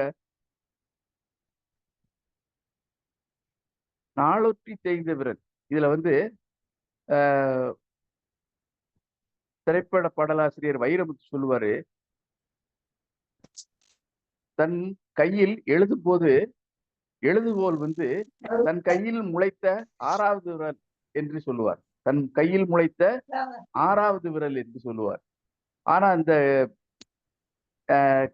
தலைவிக்கு தன் கையில் உள்ள ஒரு விரலே எழுதுகோலாக மாறி விடுகிறது. எழுதுகோலாக மாறி அவள் அத நாளொத்தி தேய்ந்த குரல் விரல் தேய்ந்து போய் விடுகிறது.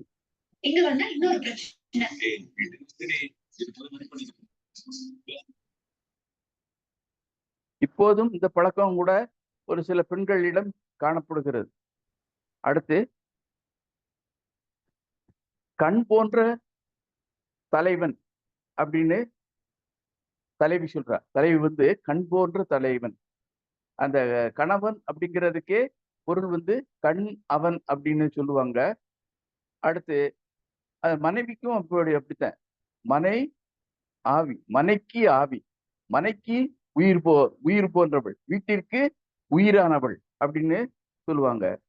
அடுத்து ஒரு குறள், 2 குறள்ல வந்து இதுக்கு முன்னாடி ஒரு சில அதிகாரங்கள்ல பொருள் பிரிந்ததா சொல்றாங்க. இந்த அதிகாரத்துல வந்து திருவள்ளுவர் வந்து போர் காரணமாக பிரிந்ததாக சொல்லுறார். உரண செய்யி வெற்றியை விரும்பி வினை கலந்து வெற்றிக, வெற்றி பெற்ற பிறகு அரசன் வெற்றி பெற்ற பிறகு வீடு திரும்புவார்கள் எல்லோரும். அப்ப நானு வீட்டுல போய் என்னோட விருந்து உண்பேன், மகிழ்ச்சி அடைவேன் அப்படின்னு சொல்லுதாப்புல. இதுல என்ன எனக்கு ஒண்ணு சொல்ல தோன்றுகிறது என்றால், உள்ளம் துணையாக, அதாவது முயற்சி துணையாகன்னு உரையாசிரியர்கள்லாம் எழுதுறாங்க. ஆனா இப்படியும் சொல்லலாம்னு நான் நினைக்கிறேன். அவன் உள்ளத்தில் உள்ள மனைவி துணையாக, அவன் உள்ளத்தில் உள்ள மனைவி துணையாக அப்படின்னு சொல்லலாம்னு நினைக்கிறேன். ஏன்னா திருவள்ளுவர் வந்து மனைவிய வாழ்க்கை துணை நலம் அப்படின்னு சொல்றாப்புல. வாழ்க்கை துணை நலம், அதனால அப்படின்னு சொல்லலாம்னு நினைக்கிறேன். அடுத்து புலப்பேன்கோல் புல்லுவேன் கொல்லோ கலப்பேன்கொல் கண்ணென்ன கேடீர் வரி. இதுல வந்து கொல்லுன்னு சொல்ல எத்தனை தடவை சொல்றாப்புலன்னு பாத்தீங்களா? தலைவி வந்து கொல்லுன்னு சொல்றாப்புல. காரணம் என்னன்னா, இத்தனை நாளும் அவளை வந்து பசலை நோய் கொன்றது, பிரிவு நோய் கொன்றது. அந்த நோய்களை கொன்று விட்டது போலவே கருதி இவ்வாறு கூறுகிறாள் என்றே சொல்ல தோன்றுகிறது. அந்த பிரிவு நோயே, பசலை நோயே, அந்த நோய்களை கொன்று விட்டது போலவே கருதி இத்தனை கொல் என்று சொல்லுகிறாள் போல தோன்றுகிறது. எல்லாம் குறிப்பால் சில இதை உணர்ந்து கொள்ள வேண்டி இருக்கிறது. அவ்வளவுதான். நல்ல அருமையான இலக்கிய சுவை நிறைந்த அதிகாரம்.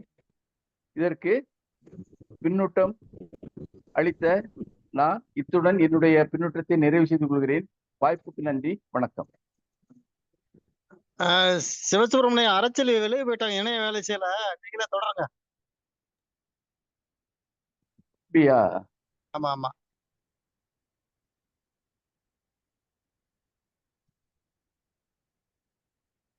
அடுத்தபடியா சாத்தூர் கணேசன் கையை வச்சிருக்கீங்க, வாங்க பின்னூட்டம் அளிக்க வாங்க. ஐயா வாழ்க வளமுடன். வணக்கம், கேக்குதுங்களா? கேக்குதுயா, வணக்கம் வணக்கம், சொல்லுங்க. ரைட், வாழ்க வளமுடன். இன்று இந்த அதிகாரம் அவர் வயின் விதும்பல், இந்த சொல்லே மிகவும் சிறப்பாக இருக்கின்றது. அவர் வயின் என்ற அவரிடத்தில் அப்படின்று நம்ம வச்சுக்கலாம். விதும்பல் அப்படின்னா அந்த ஒரு குழப்பத்தையே சொல்லலாம், இல்ல அவரையே விரும்பிக்கிட்டு எண்ணிக்கிட்டு இருக்கக்கூடிய ஒரு மனநிலையை குறிக்கிற மாதிரி விதும்பல்ங்கிறத சொல்லிக்கலாம். இந்த முற்றோதல் செய்த மாணவன், சோ அந்த பையனுடைய பேரு வந்து நல்ல பேராக இருக்கின்றது, ரொம்ப சிறப்பான பேரு. அவர் வந்து இந்த முற்றோதலை வந்து ஐயா சொன்ன மாதிரி அவருடைய நல்ல உச்சரிப்போட மிகவும் அளவாக அந்த 10 குறளையும் எடுத்துரைத்தார்கள். அந்த மாணவனுக்கு நம்முடைய பாராட்டுக்களையும் வாழ்த்துக்களையும் வணக்கத்தையும் தெரிவித்துக் கொள்வோம். அதே போல் உரைப்பொழிவு நிகழ்த்திய ஐயா விநாயகம் அவர்கள் ரொம்ப சிறப்பு. உண்மையிலேயே இந்த அதிகாரத்தை வந்து இவ்வளவு சிறப்பாக நன்றாக அந்த சங்க இலக்கியம், கம்பராமாயணம் அந்த மாதிரி இலக்கியங்கள் கூட ஒரு எடுத்துக்காட்டாக சான்றாக எடுத்து கூறி இந்த 10 குறளையுமே ரொம்ப சிறப்பாக உரைப்பொழிவு நிகழ்த்தினார்கள். அவர்களுக்கும் நம்முடைய பாராட்டுகளையும் வாழ்த்துக்களையும் தெரிவித்துக் கொள்வோம். பின்னூட்டம் வழக்கம் போல் ஐயா வந்து ரவீந்திர பாரதியை ரொம்ப சிறப்பா சொல்லுவாங்க, அதை வந்து நம்ம கேட்டுக்கிட்டே இருக்கலாம். அதே போலதான் நானும் வந்து ஒரு சில பின்னூட்டங்களை வழங்க காத்து கொண்டிருக்கேன். அதாவது அந்த ஃபர்ஸ்ட் குறள்லயே முதல் குறளையே பாருங்களேன், எவ்வளவு ஒரு அருமையான ஒரு வார்த்தையை பயன்படுத்தி அவனுடைய அந்த பிரிவு துன்பத்தை வந்து எப்படி சொல்றான், வாளற்று புற்கென்ற கண்ணும் அவர் சென்ற நாளொற்றி தேய்ந்தவர். வாள்ங்கிறது ஒரு கண்ணுதான், கண்ணைத்தான் சொல்றது. வாள் போல கன்று, வாள் வீச்சு போன்ற அழகுடைய கண்ணு, அதாவது குளிர்ந்த கண்ணு, அழகிய கண்ணு, மின்னக்கூடிய கண்ணு, ஒளியுடைய கண். அந்த ஒளியுடைய கண் வந்து அவருடைய பிரிவு தன்மையினால் வந்து புற்கென்ற, அதாவது அந்த ஒளியை தன்மை, அதாவது நுண்ணி பார்க்கக்கூடிய தன்மை இழந்து விட்ட கண்ணு அப்படிங்கிறது. அதே மாதிரி அவருடைய நெஞ்சு வந்து, அதாவது விரல் வந்து எப்படி இருக்கு அப்படின்னு சொன்னா, இன்னைக்கு வந்துருவாரு நாளைக்கு வந்துருவாரு அப்படின்னு சொல்லி ஒவ்வொரு நாளும் வந்து நம்ம வந்து நாள்காட்டியில வந்து பார்த்துக்கிட்டு இன்னைக்கு நாளைக்குன்னு சொல்லி பார்த்து பார்த்து பார்த்து தேடுற மாதிரி ஒவ்வொரு நாளையும் தொட்டு தொட்டு தொட்டு தடவி தடவி அந்த விரலையே தேஞ்சு போச்சு. அப்ப அந்த அந்த காதலை வந்து எப்படி வந்து வெளிப்படுத்துறா, அந்த தலைவி வெளிப்படுத்துறா, அப்ப எந்த அளவுக்கு அவர் காதல் வைத்திருப்பாள் அப்படிங்கிறத குறிக்கிற மாதிரி இந்த முதலாவது குறள். எப்பயுமே முதலாவது குறளும் கடைசி குறளும் ரொம்ப அருமையாத்தான் திருக்குறள்ல வந்து வந்துகிட்டே இருக்கும். திருவள்ளுவர் அதைத்தான் செஞ்சிட்டு இருக்கிறாங்க. ரொம்ப ஒரு அருமையான குறளாக இருந்தது. அடுத்தது பாத்தீங்கன்னா, உரன் நசையி உள்ளம் துணையாக சென்றார் வரல் நசையி இன்னும் புலேன். அதாவது அந்த தலைவன் எப்படி அப்படின்னா, அவனுக்கு வந்து விருப்பம் எல்லாம் ஒரு தலைவன் ஒரு பொருள் ஈட்ட போயிறான், இல்ல ஒரு போருக்கு செல்கிறான், ஒரு தலைவனாக போருக்கு செல்கிறான், இந்த மாதிரி ஒரு கணவனாக இருந்தாலும் பொருள் அவனுக்கு வந்து விருப்பம் வந்து அந்த இடத்துக்கு போகும்போது அந்த தொழிலில் அந்த பொருளை சேர்த்து வெற்றியோடு திரும்ப வேண்டும் என்று சொல்கிறான். அந்த வெற்றியோடு திரும்ப வேண்டும் சொன்னா கூட அவனிடத்திலும் அவன் உள்ளத்திலும் காதல் இருக்கின்றது. உரன் நசையி, அவனுடைய ஊக்கம், அவன் வந்து அவ இல்லாட்டா கூட அந்த ஊக்கம் வந்து துணையா, அந்த எப்படிப்பட்ட ஊக்கம், அது காதல் ஊக்கமாகத்தான் இருக்கும். அப்படிப்பட்ட ஊக்கத்தோடு கூடிய தலைவர் சென்று அந்த வெற்றி விரும்பி சொல்லுவது. அதே போல் அவர் திரும்பி வந்து விடுவார், என்ன வந்துருவார். அந்த திரும்பி வர்றத பார்க்கணுமே, அந்த வெற்றியை நாம பார்த்து என்னன்னு செஞ்சுக்கிடணுமே, அந்த பொருளை வந்து என்னன்னு தெரிஞ்சுக்கணுமே அப்படிங்கிறத வந்து ஒரு ஆசையர் வரல் நசை, அவர் வரும் நாளை எதிர்பார்த்து காத்து கொண்டிருக்கிறது இருப்பதற்காகவே நான் உயிரோடு வாழ்கின்றேன் என்று சொல்வதாக ரொம்ப அருமையா சொல்லியிருக்காங்க. இந்த 4வது குறளை பார்த்தீங்கன்னா, ஊழிய காமம் பிரிந்தார் வரவுள்ளி கோடு கொடேறும் மென் நெஞ்சு. இதுல வந்து உண்மையிலேயே வந்து இருவேறுகளும் நல்ல காதலர்களாக இருக்கா, நல்ல பிரியத்தோடு இருக்கிறார்கள், பண்போடு இருக்கா, பரிவோடு இருக்கிறார்கள் எல்லாம் சொல்லிட்டு இருந்தா கூட அவருடைய பிரிவு எப்படி இருக்கு அப்படின்னா, அந்த நெஞ்சு கோடு கொடேறுமன். கோடு அதாவது கோடுன்னா அதான் மரக்கிளை வந்து எப்படி வளரும், ஒண்ணு ஓலையா வரணும், எல்லா பக்கமும் அது வாட்டு கிளைகளை பரப்பி கோணல் மாணலாக வரும். அப்ப இவருடைய நெஞ்சமும் எப்படி பரிதவிக்குன்னா, அந்த கிளைகளை போல அங்கிட்டும் இங்கிட்டும் போயிட்டு செஞ்சு தடுமாறுது. அந்த அந்த காதலினுடைய பிரிவு அப்படி இருக்குது. அப்ப அந்த பிரிவு வந்து அவர் வந்துருவாரே, வரட்டுமா, அவரை போய் தேடணுமே, நம்ம பார்க்கணுமே, அந்த கிளைகளை எல்லாம் எந்த கிளையாக இருந்தாலும் அந்த கிளையினுடைய உச்சிக்கு சென்று அவர் வருகிறாரா என்று பார்ப்பது போல அந்த காதல் உணர்வை, அந்த பிரிவு துன்பத்தை எப்படி வந்து காட்டுறாருங்கிறது வந்து வள்ளுவர் வந்து ரொம்ப ரொம்ப சிறப்பு. அப்படியே ஒவ்வொரு 1.25 அடினாலும் நம்மளுக்கு வந்து எப்படிப்பட்ட கருத்துக்களை நம்மளுக்கு சொல்லி வந்து இந்த காதல் வந்து எப்படி பண்றாங்கிறா. அடுத்தது பாருங்க, அடுத்தது அருமையான குறள்.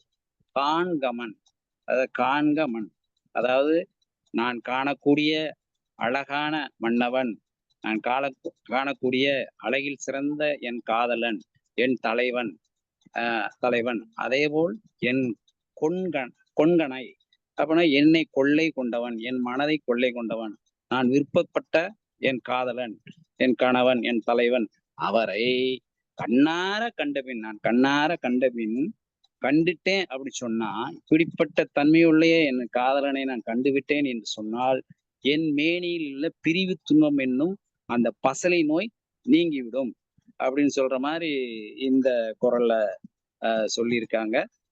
அது அடுத்த குறள் வந்து அதேதான். அதாவது அடுத்த குறள், நீ எப்படியா பிரிஞ்சா போயிட்டு வா பார்ப்போம், ஒரு நாள் வருவில்ல, அன்னைக்கு நான் தீட்டிடுறேன் அப்படின்னு சொல்லுவோம்ல. அத மாதிரி வருகமின் கொண்கண் ஒரு நாள் பருகுவன் பைதல் நோய் எல்லாம் எனக்கு என்னென்ன பிரிவு இருந்தாலும் அந்த பிரிவெல்லாம் வந்து ஒன்னா செஞ்சிட மாதிரி. இப்ப சொல்லுவாங்கல்ல, வரும்போது வந்து அறுசுவை வந்து பசியோட இருக்கணும், அரிசி உணவு கொடுத்தால் எப்படி இருக்கும், அதே மாதிரி நீ பிரிஞ்சா போயிட்ட, அந்த நீ வர்ற நேரத்துல வந்து உன்னிடத்துல வந்து நான் என்னுடைய அந்த பிரிவு துன்பத்தை நீக்கக்கூடிய தன்மையெல்லாம் நான் வந்து பெற்றுவிடுவேன். அப்படி பெறும்போது நீ பிரிவால் கொடுக்கப்பட்ட எனக்கு அத்தனை நோய்களையும் நீ தீர்த்து வைக்கக்கூடிய ஒரு சிகிச்சை அளிக்கக்கூடிய ஒரு தன்மையில் உள்ள ஒரு கணவனாக ஒரு தலைவனாக மாறி விடுவாய் அப்படிங்கிற மாதிரி இந்த குரல்ல சொல்லியிருக்காங்க. ரொம்ப சிறப்பு. அடுத்தது வந்து வந்து புழைப்பேன் கொள் புல்லுவேன் கொள்ளோ களைப்பேன் கொள். இது வந்து புழைப்பேன் இருப்பேன் செய்வேன், அந்த கொள்ளுங்கிற செய்வேன் இருப்பேன் அப்படித்தான் உள்ளது அப்படின்னு சொல்ற மாதிரி நம்ம சொல்லிக்கலாம். அப்போ வந்து அந்த கண்ணென்ன என் கண் போன்ற காதல வரும்போது நான் வந்து என்னதான் பண்றது அப்படின்னு சொல்லி ஒரு தயக்கத்துல அதை ஊடுவேனோ தழுவுவேனோ இல்ல வந்து கலந்து விடுவேனோ அப்படின்னு சொல்லி ஒரு ஆசையோட அன்போட சொல்ற மாதிரி இந்த குரல் அமைச்சிருக்காங்க. இந்த அடுத்த குரல் வந்து இதுமே வினை கலந்து வென்றீக வேந்தன் மனை கலந்து மாலை அயர்க்கம் விருந்து. இது வந்து என்ன அப்படின்னா தன் கணவனை தன் காதலனை தன் தலைவனாகவே எண்ணிக்கொண்டு அவர் வந்து ஒரு போரில் சென்று வென்று வருகிறார். அந்த வெற்றி என்பது அவருக்கு வந்து ஒரு இனிமையான அந்த வெற்றி விருந்தினே சொல்லிக்கலாம். அவருக்கு வந்து வெற்றி விருந்து, அந்த போர்க்களத்தில் அவருக்கு வந்து வெற்றி விருந்து கிடைக்கிறது. அப்படிப்பட்ட காதலன் தலைவன் மனைக்கு வரும்போது அவருடைய அந்த வெற்றியினால் ஏற்பட்ட அந்த அயற்சியை அவருடைய தன்மையை அந்த மாலை பொழுதில் அந்த அவருக்கு நீக்கும் அளவிற்கு அவருடைய கொடுக்குவதற்கு அந்த விருந்தை நான் வந்து படைத்து விடுவேன். அயர்க்கம் விருந்து. அவர் வந்து நினைத்துக்கிட்டு தான் வருவாரு. நானும் அதே சிந்தனையில தான் இருப்பேன்.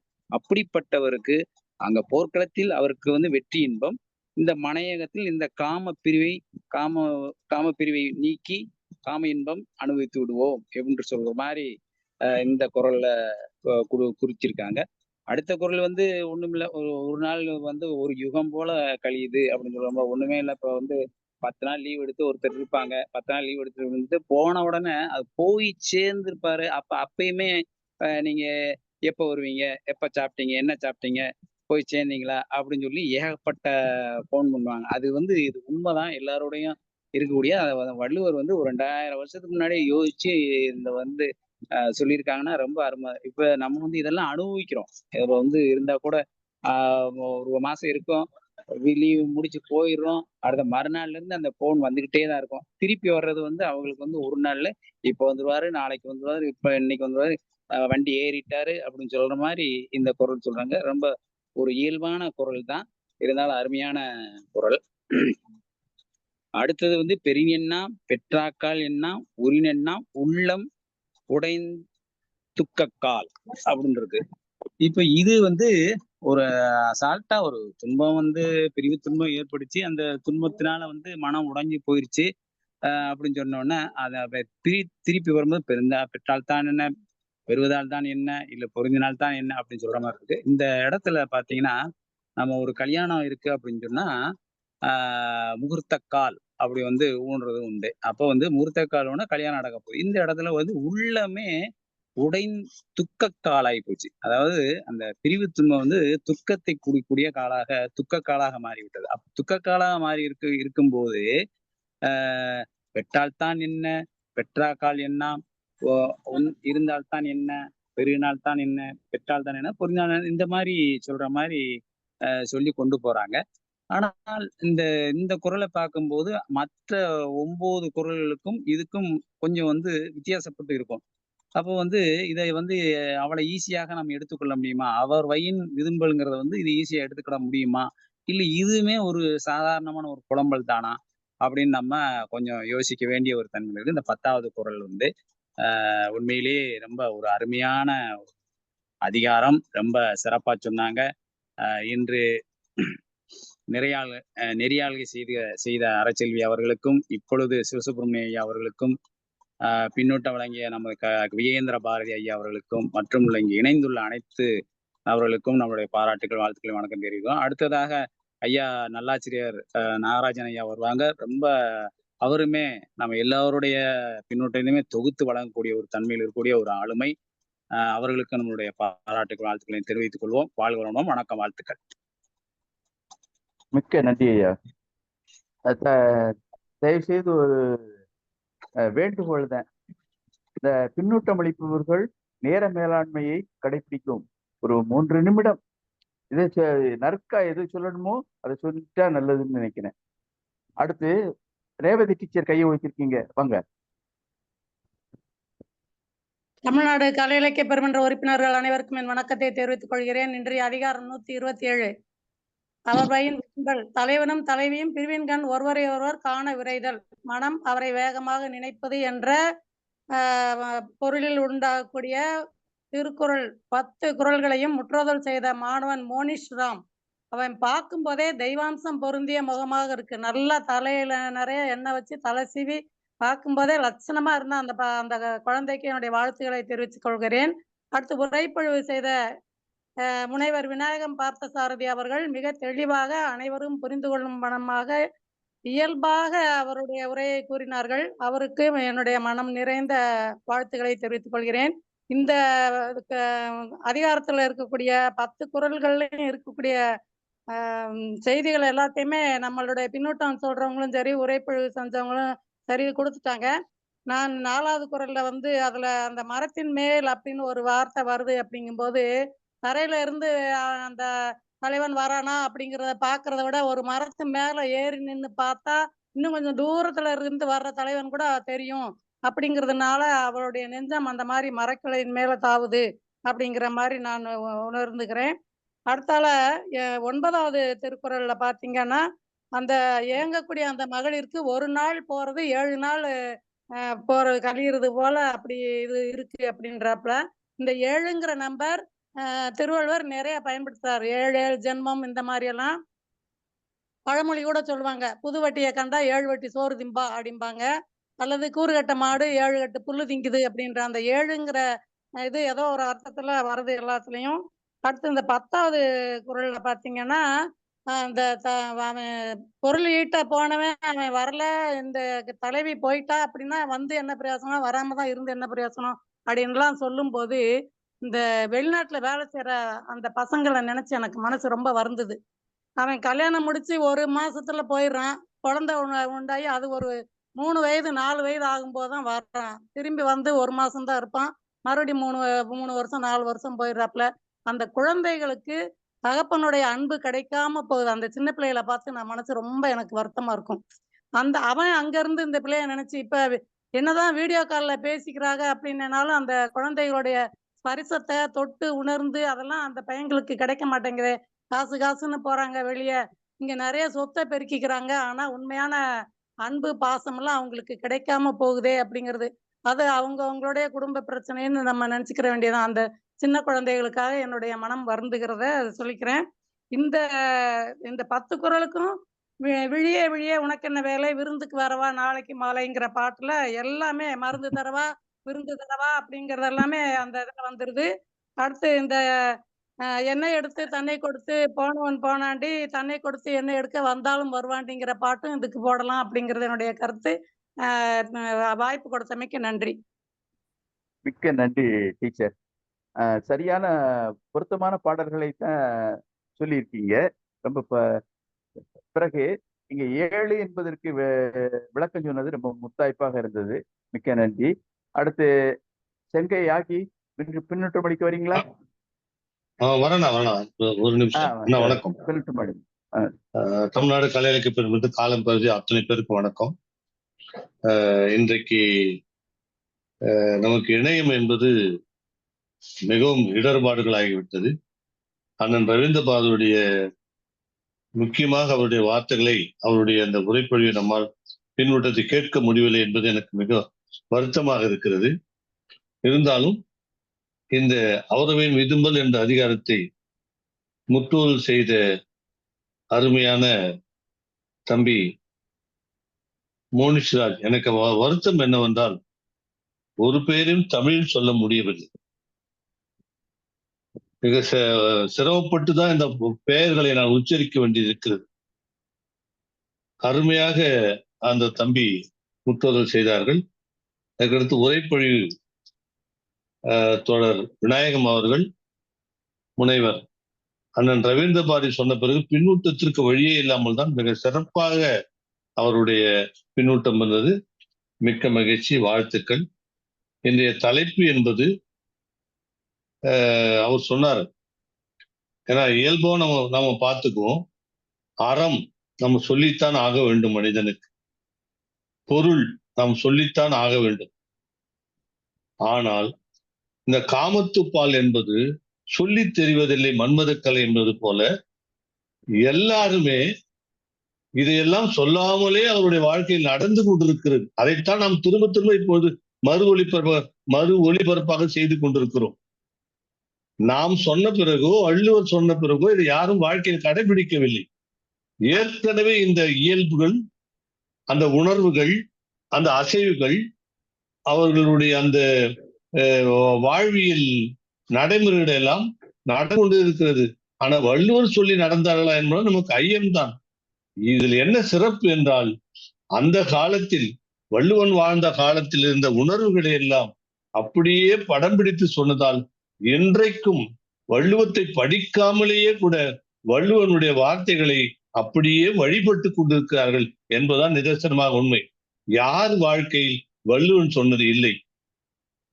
எல்லார் வாழ்க்கையிலும் இருக்குது. அது காத்திருதலாக இருக்கட்டும், கோபப்படுதலாக இருக்கட்டும், ஊழலாக இருக்கட்டும், எல்லா உணர்ச்சிகளுமே வள்ளுவத்தில் இருக்கிறது என்பதை இந்த நேரத்தில் சொல்லிட்டு கொண்டு, அதாவது 6 விரல் அண்ணன் அவர்கள் சொன்னார்கள். அந்த 6 விரல் என்பது வைரமுத்து என்பதை விட அப்துல் ரஹ்மான் தான் சொன்னார்கள். அந்த 6 விரல் என்ற செய்தியை இந்த நேரத்தில் பதிவிட்டுக் கொண்டு, அந்த முதல் குறளை மட்டும் சொன்னால் கூட போதும் என்று நினைக்கிற காலம் கருதி, வாளற்று புற்கென்ற கண், அவ்வளவுதான். அந்த இந்த குறள் கண்ணுக்கும் அதுக்கு அடுத்து விரலுக்குமான செய்திதான். கண் எதிர்பார்த்து எதிர்பார்த்து எதிர்பார்த்து தன்னுடைய வெளிச்சத்தை, ஒளியை, நம்முடைய சாத்துரார் சொன்ன மாதிரி ஒளி படைத்த கண்ணினாய் வா என்று பாரதி சொன்ன மாதிரி, கண்கள் காதல் இருக்கும்போது ஒளி படைத்திருக்கும், ஒளி நிறைந்திருக்கும், அது கவர்ச்சி இருக்கும், அதை கண்ட பார்த்தாலே ஒரு மகிழ்ச்சி இருக்கும். அப்படிப்பட்ட ஒளி படைத்த கண் என்பது இவனை எதிர்பார்த்து எதிர்பார்த்து எதிர்பார்த்து தன்னுடைய ஒளியை இழந்து விடுகிறது. அதுதான் இந்த குறள். ஆனால் அதுக்கு அடுத்து இவர் சென்ற நாட்களை எப்பொழுது வருவார், எப்பொழுது வருவார்? சங்க இலக்கியத்தில் கூட சொல்லுவார்கள், கதவுகளை திறந்து திறந்து திறந்து மூடி மூடி மூடி அந்த தாழ்பால் கூட தேய்ந்து விடுது என்று சங்க இலக்கியத்திலே வருகின்றது. இந்த இடத்தில் நாளொட்டி தேய்ந்த விரல் என்று சொல்லுகின்ற போது ஒரு 10 கோடு போடலாம், 20 கோடு போடலாம் விரல்கள், அதுக்குள் தேய்ந்து விடுமா என்ன? ஆனால் எப்படி தேய்ந்தது என்றால், போட்ட கோடுகளை திரும்ப திரும்ப தேய்த்து கொண்டிருப்பதால் தான் அந்த விரல்கள் தேய்ந்து கொண்டிருக்கின்றன. என்ன காரணம் என்றால், கண்டிப்பாக வருவார் என்ற அந்த நாட்களை எண்ணி எண்ணி எண்ணி தன்னை எண்ணத்தோடு அந்த விரல்களையும் எண்ணி எண்ணி சொல்வதால் அந்த அளவுக்கு அந்த பிரிவு ஆற்றாமையை தலைவி சொல்கிறாள் என்பது ரொம்ப அற்புதமான ஒரு செய்தி. அதற்கு அடுத்த செய்தி, இயல்பு அந்த 2வது குறள் நீத்து என்ற ஒரு வார்த்தை சொல்லியிருப்பார்கள். எனக்கு ஆச்சரியமாக இருக்கிறது. நீத்து என்பது வள்ளுவர் காலத்தில் புழங்கிய வார்த்தைகள் இன்றைக்கும் இப்படி இந்த குழந்தை நீத்து போயிருக்க அப்படின்னு கேட்பாங்க. ஆஹா, என்ன அற்புதமா இழைத்து போயிருக்கு என்பது. அது இந்த இடத்தில் தலை சொல்கிறார்கள், தலைவனுடைய பிரிவை எண்ணி என் தோல் நீத்து விடுகிறது, அதனால் என் கைகளில் இருக்க அந்த வலைகள் எல்லாம் கழன்று விடுகிறது. அந்த நீத்து என்ற வார்த்தையை வள்ளுவர் அழகாக பயன்படுத்துகிறார். இதை கேட்கும்போது எனக்கு ரொம்ப மகிழ்ச்சியாக இருந்தது.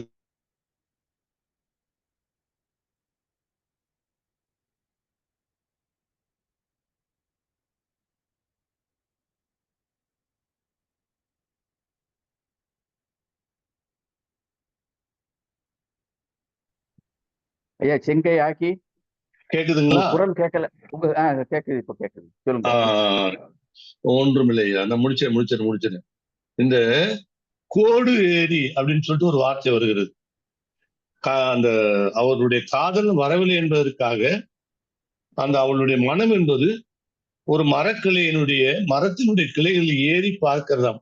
இங்க நம்ம ஒரு அற்புதமான வள்ளுவனுடைய நினைப்பை நாம் சொல்லலாம். ஒரு மனம் என்பது உலகத்திலேயே அதிகமான எண்ணி பார்க்க முடியாத உயரத்துக்கு செல்லக்கூடியது. எங்க ஒன்னா போகும். இன்னைக்கு அமெரிக்கானா அமெரிக்கா போயிடும், ஆஸ்திரேலியா போயிடும், பாதாளம்னா பாதாளத்துக்கு போயிடும், சொர்க்கத்துக்கு போனீங்க சொர்க்கத்துக்கு போவோம், நரகத்துக்கு போகும் என்றால் நரகத்துக்கு போயிடும். மனசுடைய வேகம் அவ்வளவு வேகம். ஆனால் அந்த வேகத்தை எப்படி வள்ளுவன் ஒரு மரக்கிளையில் நிக்க வைக்கிறான். மரக்கிளையில் மட்டும் நிக்க வச்சு நீ பார்த்துக்கன்னா அதுக்கு மேல கூட தலைவன் எங்க இருக்கிறான் சென்று பார்க்க அந்த மனசால் முடியும். ஆனால் வள்ளுவன் அந்த மரக்கிளையை ஏன் தேர்ந்தெடுத்த என்றால், இயல்பாக ஒரு மனிதன் வருகின்ற தூரம் என்பது அவ்வளவு தூரம் இருக்கும். இயல்பாக பார்க்கின்ற போது தெரியாது. கொஞ்சம் மரக்கிளையில் ஒரு 10 அடி மேலே நின்று பார்த்தால் இந்த தலைவன் தெரிவான் என்ற இயல்பான உயரத்தை வள்ளுவன் காட்டுவது மிகச் சிறப்பு. அதுக்கு அடுத்து சிறப்பான குறள், என்னை மகிழ்வித்த குறள் வள்ளுவன் எழுதியது, புலப்பெண் கொள், புல்லுவேன் கொள், கலப்பெண் கொள். ஆஹா, நான் அவர் கேட்கிறார், நான் என்னடா பண்ணுவேன். அதாவது ஒரு பசியில ஒரு என்ன சொல்ற மரண பசி, அவனுக்கு வாழை இலையை போட்டு எல்லாவற்றையும் விரித்து வைத்து முறையாக சாப்பிட வேண்டும் என்று சொன்னால் அவன் என்ன செய்வான்? முதலில் அதை தொட வேண்டும், முதலில் இனிப்பை தொட வேண்டும், அதற்கப்புறம் சாம்பாரை தொட வேண்டும், காரக்குழம்பு தொடணும், மோர் தொடணும், ரசம் போடணும். அவனுக்கு வேலைக்கே ஆகாது. எனக்கு எல்லாவற்றையும் எதை எடுக்க திணறுவான். இதைத்தான தலைவி சொல்றா. டேய், நான் என்ன செய்வேன்னு தெரியல. அவனை பார்த்ததுமே கோவப்படுவனா, இல்ல அவன் மேல கலந்து கட்டி பிடிச்சு சந்தோஷமா இருப்பனா, இல்ல ரெண்டுமே சேர்ந்து செய்வனா அப்படின்ற ஒரு ஆச்சரியம் சொல்கின்ற பொழுது, ஒரு பெண்மையின் ஒரு காதலினுடைய அந்த இயல்பை அழகாக இந்த இடத்தில் வள்ளுவர் ரொம்ப சிறப்பாக வர்ணிக்கிறார்கள். அதற்கடுத்து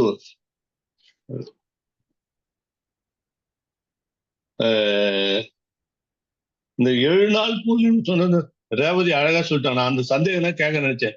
ஏன் எவ்வளவோ நாளுக்கு இது ஒரு நாள் கழிஞ்சா பார்த்தா 100 நாள், நீங்க வர்றது 100 நாளா நினைக்கிறேன். நம்ம அவ்வளவு காலம் கழிஞ்சு சொல்றதுக்கான காலங்கள் இருக்குது. ஆனால் வள்ளுவன் ஏன் அந்த 7 என்ற வார்த்தையை பயன்படுத்தினான் என்பதை அன்பு சகோதரி ரேவதி அவர் சொன்னார்கள். அது மிக சிறப்பு. அடுத்து சொல்றாரு, இந்த மகிழ்ச்சி நம்ம சந்தோஷமாக இருப்பதற்கு நாம் இருவரும் மகிழ்வாக இருக்க வேண்டும். ஆனால் நம்முடைய காதல் உடைந்து சுக்குநூறாக ஆன பின் நாம் இணைந்து என்ன, பிரிந்து என்ன, சேர்ந்து என்ன, என்னவாக போகிறது? ஒன்றும் ஆகிவிடாது என்பதை கடைசியாக நாம் பிரியக்கூடாது என்பதிலே உண்மையாக இந்த இடத்திலே வள்ளுவர் சொல்கிறார் என்பதை இந்த இடத்தில் ஆணித்தரமாக ரொம்ப சொல்லிக்கொண்டு, அவரவையின் விரும்பல் என்பது ஒரு விருப்பம், ஒரு வேகம் என்பதுதான். இந்த வாழ் என்ற வார்த்தையை நான் அடிக்கடி இந்த எம்ஜிஆர் குடியிருந்த கோயில போட, ஒரு வாளும் உன் விழியும் என் விழியும் சந்தித்தார். அந்த ஒரு வார்த்தை என்றால் வாளுக்கும் விழிக்கும் தொடர்பு இருக்கிறது. இரண்டுக்கும் ஒரு சக்தி பவர் இருக்கிறது. வாள் என்பது பளபளப்பாக இருக்கும், விழி என்பதும் பளபளப்பாக இருக்கும். அதுதான் கவிஞர் பயன்படுத்தினார், உன் வாளும் என் விழியும் என்று. அப்படி அருமையான ஓமைகளை பயன்படுத்திய வள்ளுவத்திலிருந்து அன்றைக்கு சொன்ன வள்ளுவத்தை இன்றைக்கு எடுத்த கவிஞர்களுக்கும் பாராட்டு தெரிவித்துக் கொண்டு வாய்ப்புக்கு நன்றி கூறி விடைபெறுகிறேன். நன்றி, வணக்கம். மிக்க நன்றி செங்கை ஆகியவர்களே. இந்த முதல்ல சொன்ன நன்றி உங்களுக்கு இந்த மாமன்றம் சொன்னதாக கருதி கொள்ளுங்கள். அடுத்து என்னுடைய தனிப்பட்ட முறையில் உங்களுக்கு நன்றியை சொல்ல கடமைப்பட்டுள்ளேன். அதாவது யார் சொன்னாலும் சரி, என்ன இணையவெளியில் போறது சரியான பதிவுகளாக இருக்கணும். யாம் மாறுபட கூறினாலும் நீங்கள் அதனை திருத்தினீர்கள். அதாவது எழுதுகோல் 6வது விரல் என்று வைரமுத்து சொல்லவில்லை, அப்துல் கலாம் அவர்கள் சொன்னார் அப்படின்னு சொல்லி இது திருத்தினீர்கள் பார்த்தீங்களா? இந்த திருத்தம் தான் இந்த இணையவெளி நிகழ்வுக்கு உயிரூட்டம் என்று சொல்லி உங்களுக்கு நன்றி சொல்லி அடுத்து வேற பின்னூட்டம் அளிக்க யாராவது வரீங்களா? இன்னைக்கு நல்லாசிரியர் நாகராஜன் இல்ல. ஐயா பாலாஜியோ அல்லது முனைவர் மகாராஜனோ வரீங்களா பின்னூட்டம் அளிக்க? ஐயா வரலையா? இருக்கேன் ஐயா. இப்போ ஐயா வந்துருக்கீங்களா? நான் நான் அப்புறம் இருக்கேன். பார்த்தேன். இருக்கீங்க. சரி சரி, கூப்பிடுறேன், அழைக்கிறேன். இப்ப பாலாஜி, முனைவர் மகாராஜன். சரி, இல்ல வரல. நிறைவு பின்னூட்டம் வழங்க நல்லாசிரியர் நாகராஜன் ஐயா அவர்களை வணங்கி வரவேற்கிறேன். மாமன்றத்தை மகிழ்வோடு வணங்குகின்றேன். குறிப்பறிவுறுத்தல் சொல்ல இருக்கிறார் அடுத்த அதிகாரம். ஆகையினால வள்ளுவர் இப்படி சிந்திக்கிறார். மனிதர்களை பொறுத்தளவிலே பிரிவு என்கிற துயரத்தை கற்பியலிலே வைக்கிற பொழுது வள்ளுவருக்கு கூடுதலான பொறுப்பு ஏற்பட்டு விட்டதாக கருதுகிறேன். அதை விநாயக ஐயா தன்னுடைய உரையிலே சொல்ல வருகிற பொழுது கற்பியலில் இருக்கக்கூடிய பிரிவு என்கிற நிமித்தத்தை நேர்த்தியாக பொருத்தி காண்பித்தார். நான் உண்மையிலேயே பிரிவு துயரம் என்று கருதுவதை விட பிரிவினால வர இருக்கிற துன்பங்கள் அத ரொம்ப விளையாட்டா ஒரு தலைவன் தலைவிக்கு ஒரு அதிகாரத்துல சொல்றார். யாருள்ளி தும்மினீர். அப்ப இருக்கும்போது சண்டை தான் நடக்குது, ஊழல் தான் நடக்குது. ஆனாலும் இங்க சொல்றா, நான் ஊழல் செய்ய மாட்டேன், நான் கட்டாயம் பிரிவு அதுல அனுபவிச்சுட்டேன், தலைவன் வந்தா நான் என்னெல்லாம் பண்ணுவேனோ அதை தான் ஆக்கி ஐயா ரொம்ப அழகா சாம்பார் எடுப்பானா, காரக்குழம்பு எடுப்பானா, பாயசம் எடுப்பானா, நான் சாப்பிட உட்காந்தா என்னுடைய இணையாள் மனையாள் நான் அப்பளத்தை தொடுறேன்னா, அப்பளப்பூ எடுக்கிறேன்னா, ஃப்ரைட் எல்லாம் இருக்குதா அதை பார்த்து எடுக்கிறேன்னா கவனிச்சுக்கிட்டே இருப்பாங்க. அதே மாதிரி ஒரு தனி டம்ளர்ல வச்சுக்கிட்டே போவான் பாயசம், இளநீர் பாயசம். அவங்க எப்ப திரும்புவாங்கன்னு பார்த்து வேகமா எடுத்து குடிச்சிருவேன். செய்யக்கூடாதுன்றது தான் விரும்பும் உள்ளம். அது இயற்கை.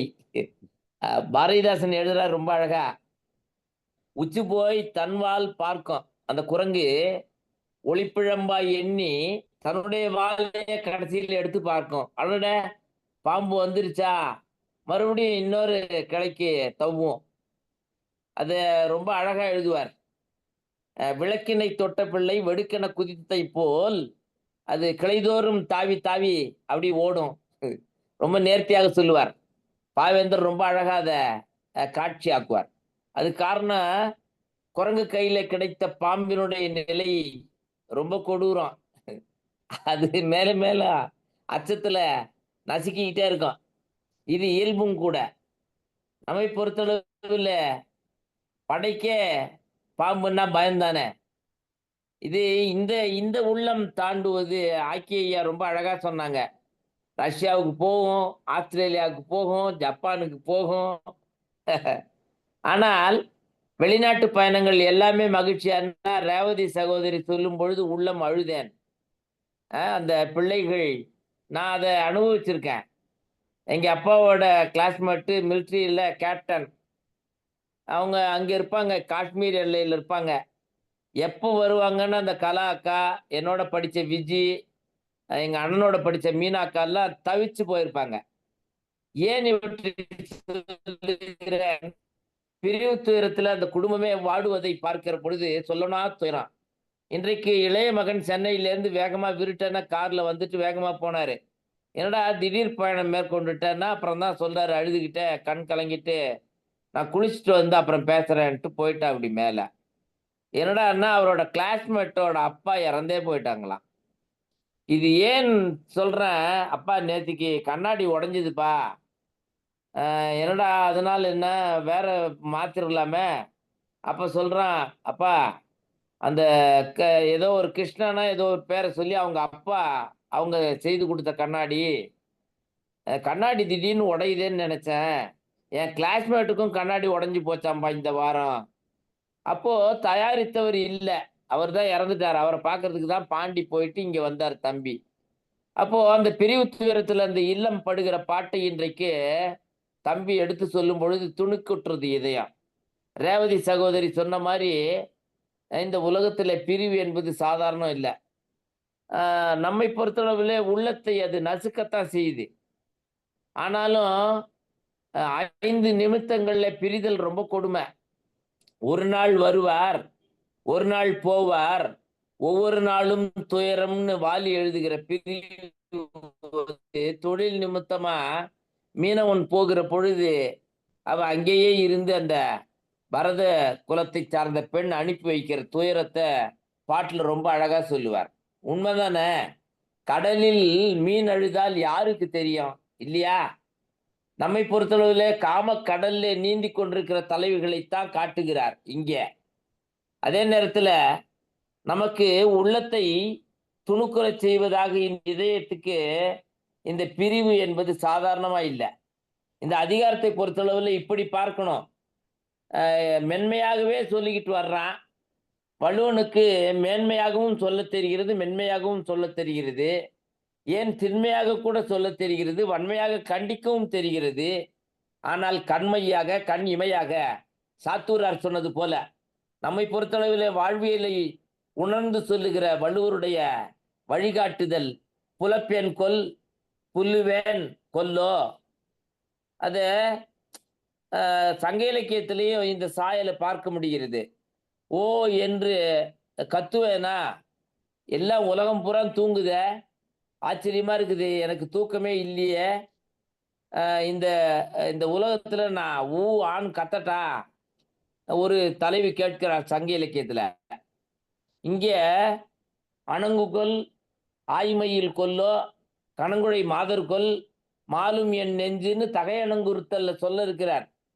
அப்போ தகையணங்குறுத்தல்ல சொன்ன ஒரு கொல் என்கிற ஐயப்பாட்டிலே வருகிற அந்த எச்சச் தொடரை இங்கேயும் புலப்பேன் கொல் புல்லுவேன் கொல்லோ கலப்பேன் கொல். அப்போ அந்த கொல்லுன்றத புரியாத நிலையில கேட்கிற ஐய வினாவாக கேட்கிற பொழுது உண்மையிலேயே அவருடைய நினைவாற்றல் எந்த சொல்லை எங்க புழங்கணும் கையாளணும். இந்த கொல் என்கிற சொல்லை எல்லா இடத்துலையும் அவர் கையாளுறது இல்லை. பெரும்பாலும் இந்த மாதிரி அந்த சொற்களை கையாளுகிற பொழுதேயே the best words in the best order which is a poem என்கிற போயட்டிக் சென்ஸ் அவரிடத்துல இருக்க ரியலி அப்ரிஷபிள். அதே நேரத்துல விநாயகம் ஐயா அவருடைய உரையில நிகழ்த்தி காட்டுகிறார். எனக்கு சொற்பஞ்சம் இல்லை, இடத்துல சிந்தனைக்கு பஞ்சம் இல்லை, நான் கையாளுகிற இந்த கருத்தரங்கத்துல இந்த அமர்வு எனக்கு உரியது என்று விருந்தளித்தார், மருந்தளித்தார். அதே நேரத்துல ஒன்றை உணர வேண்டாம், எல்லா காலத்திலேயும் ஒரு மனிதனுடைய வாழ்க்கை சுருங்கி போறதில்லை. அதை ஐயா ரொம்ப அழகா சொன்னாங்க. நீ பக்கத்துல இருந்தா ஒரு நிமிஷமும் எனக்கு இன்பமா இருக்குது, ஆனால் நீ பக்கத்துல இல்லைன்னா ஒரு யுகமா கழியுதுன்னு போன வாரம் பேசினாங்க ஐயா. இன்றைக்கு இங்கே சொல்றார் வள்ளுவர், ஒரு நாள் 7 நாள் போல செல்லுகிறது. அப்போ இரவுகள் எப்பொழுதுமே சுமையாக இருக்கும். எனக்கு வேலை கிடைக்காத நாட்கள்ல நான் சில நாள்ல அப்படி சோர்வா இருப்பேன். அப்ப சொல்லுவாங்க, வேலை நாளைக்கு கிடைச்சிடுச்சு அப்படி நினைச்சுக்கிட்டேன். அப்போ அவர்கள் பெரியவர்கள் தருகிற சரியான ஒரு வழிகாட்டுதல், எப்படித்தான் அதை நீந்தி கடப்பது. மற்றவர்களுக்கு என் வயதுல இருந்தா மற்றவர்களுக்கு என்ன இருக்கும், வேலை கிடைச்சவங்களுக்கு எப்ப கனவு கண்ணிகள் ரசிகர்கள் கூட்டம் அதானே. சில்கு சுமிதாவுக்காக எத்தனை பேர் உயிரை பணயம் வைக்கிறான். குஷ்புவுக்கு கோயில் கட்டுறானே உலகத்துல, அத சிவசுப்பிரமணிய ஐயா சொல்ற மாதிரி இருந்தா மன்றத்திற்கு நினைவூட்டுகிறேன். அவர் சந்தித்தார் ஒரு எழுத்தாளரை. 2 தான் உலகத்தை கெடுக்குது, ஒன்று சினிமா, அதை ஒழிக்க வேண்டும். நான் ஒரு எழுத்தாளரை சந்தித்தேன்னு சிவசுப்பிரமணிய ஐயா ஒரு 15 நாட்களுக்கு முன்பாக பயின்றார்கள். எவ்வளவு வேதனையான விஷயம். ஆனால் இன்றைக்கு இரட்டையர்கள் போட்டி போட்டு பாட்டை தொடக்குறாங்க. அரச்செல்வி சகோதரி பாலும் பழம்னு நேத்திக்கு தொடங்குனாங்க, இன்னைக்கு தொடங்குற பொழுது ஒரு பாடல்ல தொடங்குறாங்க.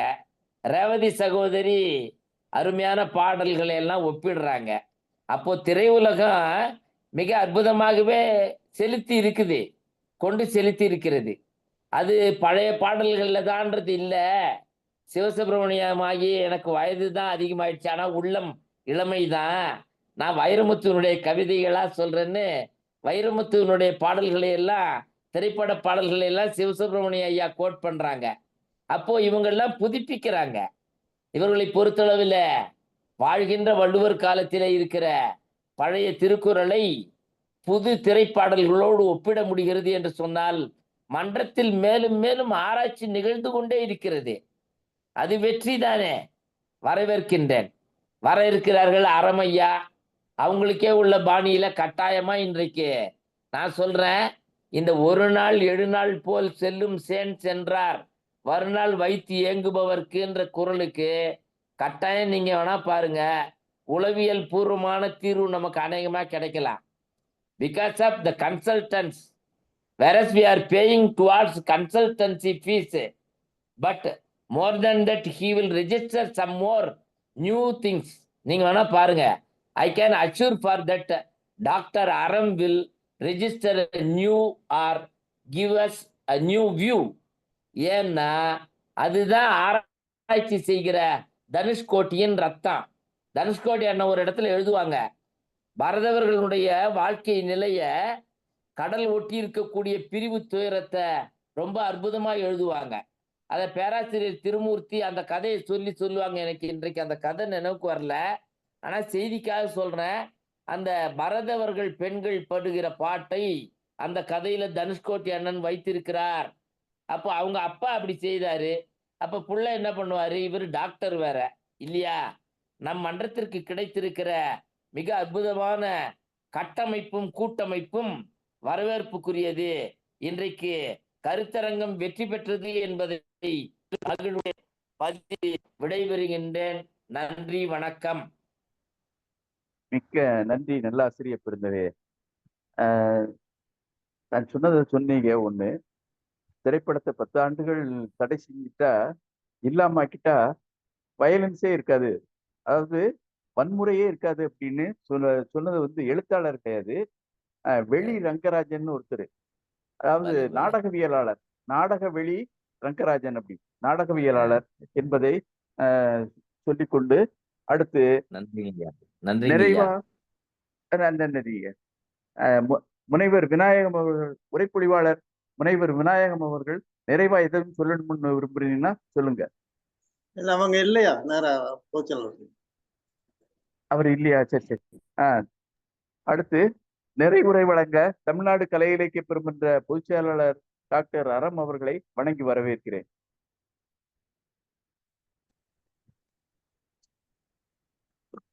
தோழர்கள் அனைவருக்கும் வணக்கம். இன்னைக்கு ஐயா, அப்பா அந்த கதையை கொஞ்சம் நினைவுபடுத்த முடியுங்களா? அதாவது கடல் ஒட்டி, அந்த கடல் ஒட்டி அவங்க வந்து எந்த பரத பெண்கள் கஷ்டப்படுறாங்கன்னு பிரிவு துயரத்தை பற்றி எழுதியிருக்காங்க ஐயா. அப்பா கதை ஒன்று, அது எனக்கு சரியா அந்த தலைப்பு பாக்குறேயா, நான் பார்த்துட்டு உங்களுக்கு தகவல் சொல்றேன். இன்னைக்கு உரைப்பொழிவு தந்த சோ மோனிஷ் ராம் அது ரொம்ப நல்லா சொன்னாங்க.